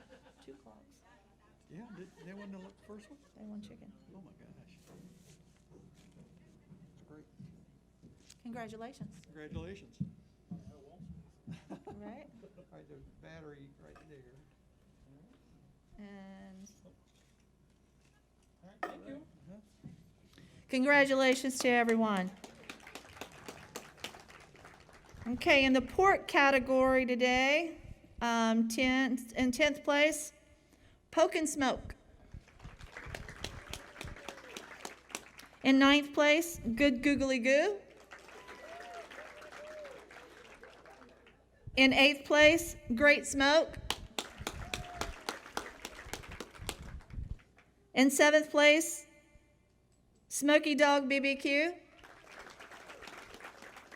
In 6th place, Fred Vegas Smokers. In the 5th place?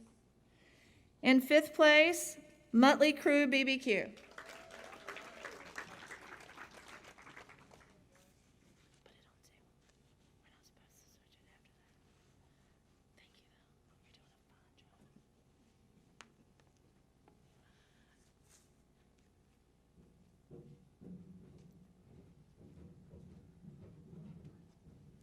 Congratulations.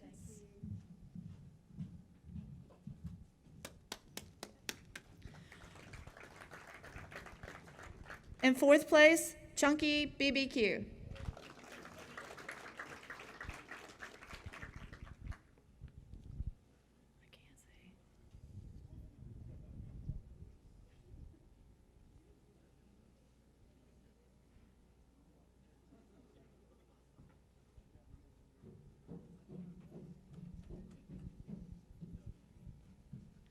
Congratulations. In 3rd place, Boggs Hog BBQ.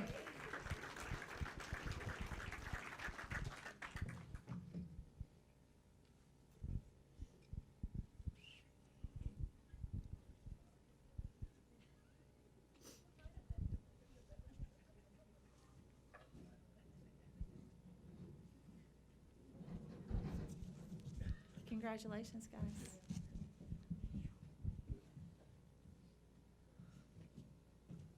In second place, Southern Q.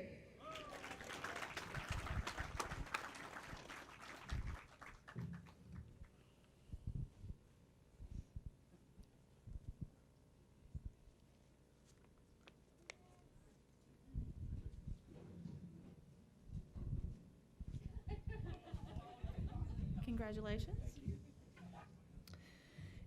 In first place, Old Virginia Smoke.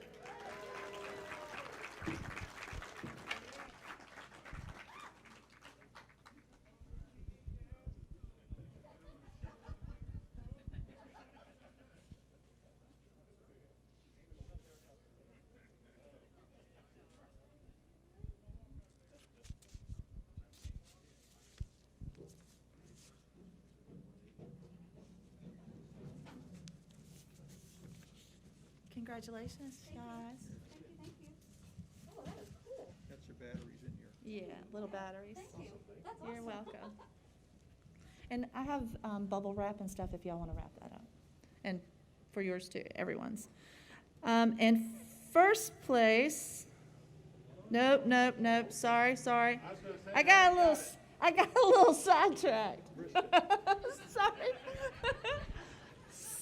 Sorry, Luke. Okay, now we're moving on to the brisket category. Oh my goodness. Okay, we're gonna recognize 10th place, Chucky BBQ. In 9th place, Good Googly Goo BBQ. In 8th place, Elite BBQ Smokers.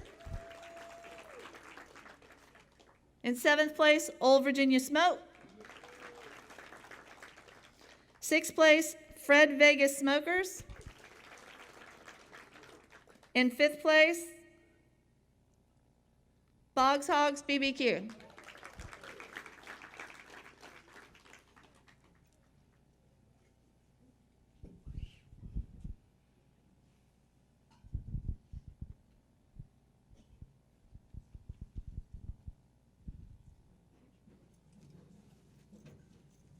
Congratulations.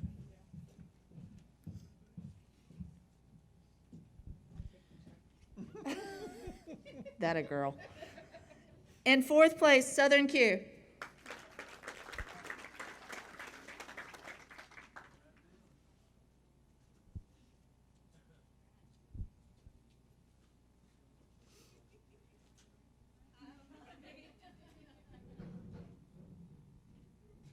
Congratulations.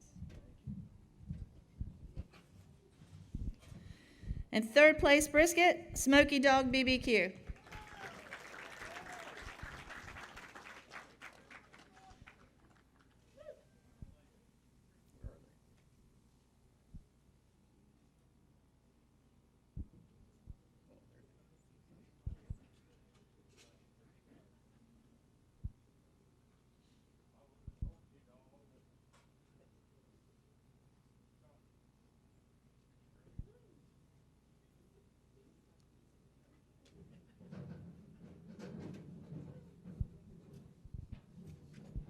Congratulations. Thank you. You're welcome.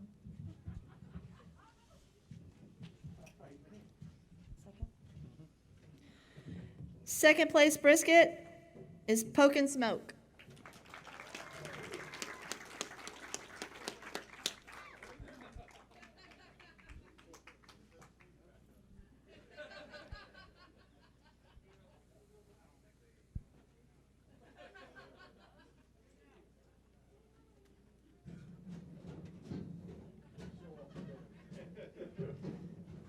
Congratulations.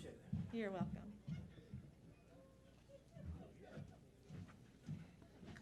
And first place brisket with a perfect score of 180. No. Just a 180. Well, it says with a perfect.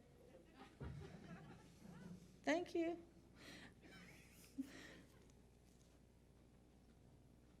Wolf's Revenge.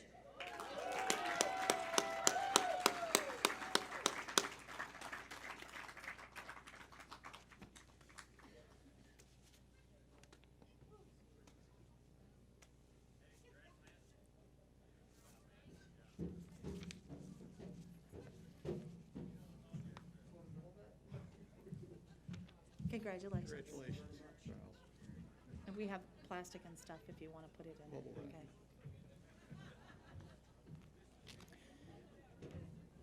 Congratulations to all of our winners. Thank you. So now for our overall for today. 10th place, Muttley Crew BBQ. In 9th place, Redneck Scientific. In 8th place, Burn Barrel BBQ. In 7th, Smoky Dog BBQ. In 6th, Good Googly Goo BBQ. In 5th, Boggs Hogs BBQ. In 4th, Southern Q. In 3rd, Fred Vegas Smokers. And this is where I'm told to take a break and invite you all back next year. I hope you will. Save the date, same bat channel, November the 6th, 2021. We plan to do this again. Isn't that right, Tamara? Okay. So, second place, and also team sheets, Alex will have 1 through 14, and Bill will have 15 through 28. So you guys need to see them. So our second place reserve grand champion is Old Virginia Smoke. I'm going to lay it down. I'm going to lay it down. I just wanted to show Oh, it. no, I want you to show it. Oh, okay. I thought they were filming, so. Yeah, they are. Okay.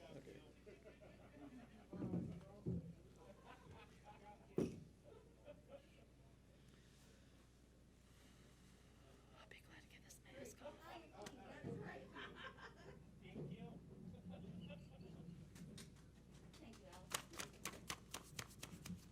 Congratulations, guys. Congratulations. Thank you. Oh, man, you're leaving the money? Thank you. In our first place this year, our grand champion,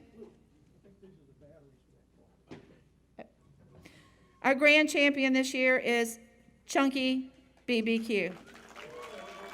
What? I'm sorry? With a 700 plus score. Okay, that note wasn't on here. I guess I should have known that. You know I need notes. Yes, ma'am. Maybe if we do this twice a year, I could get better. Okay. We could have a double. All right. Congratulations, guys.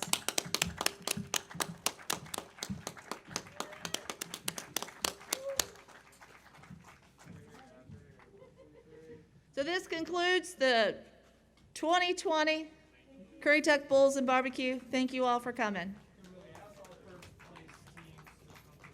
Alex would like all of our first place teams to come up along the edge of the stage here, and we'd like to get a picture of you.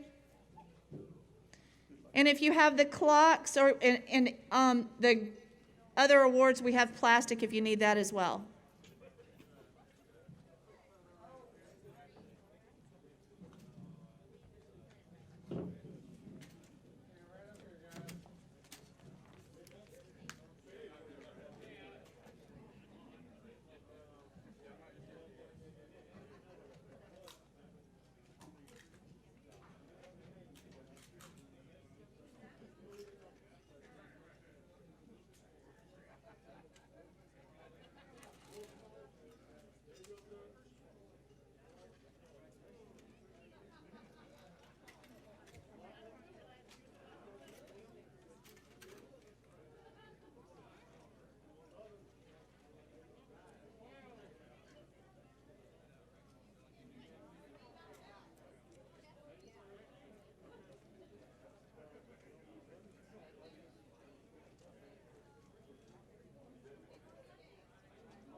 Hey guys, if you're still in ear distance, the ones that done the People's Choice, not so People's Choice. Sorry, y'all. Please let me do this real quick.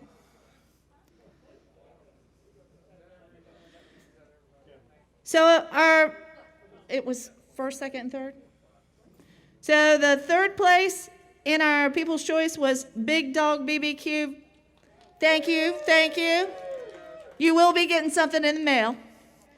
Our second place, People's Choice, Carolina Shine. And our first place was Dr. Cute NC. Thank you guys so much for that.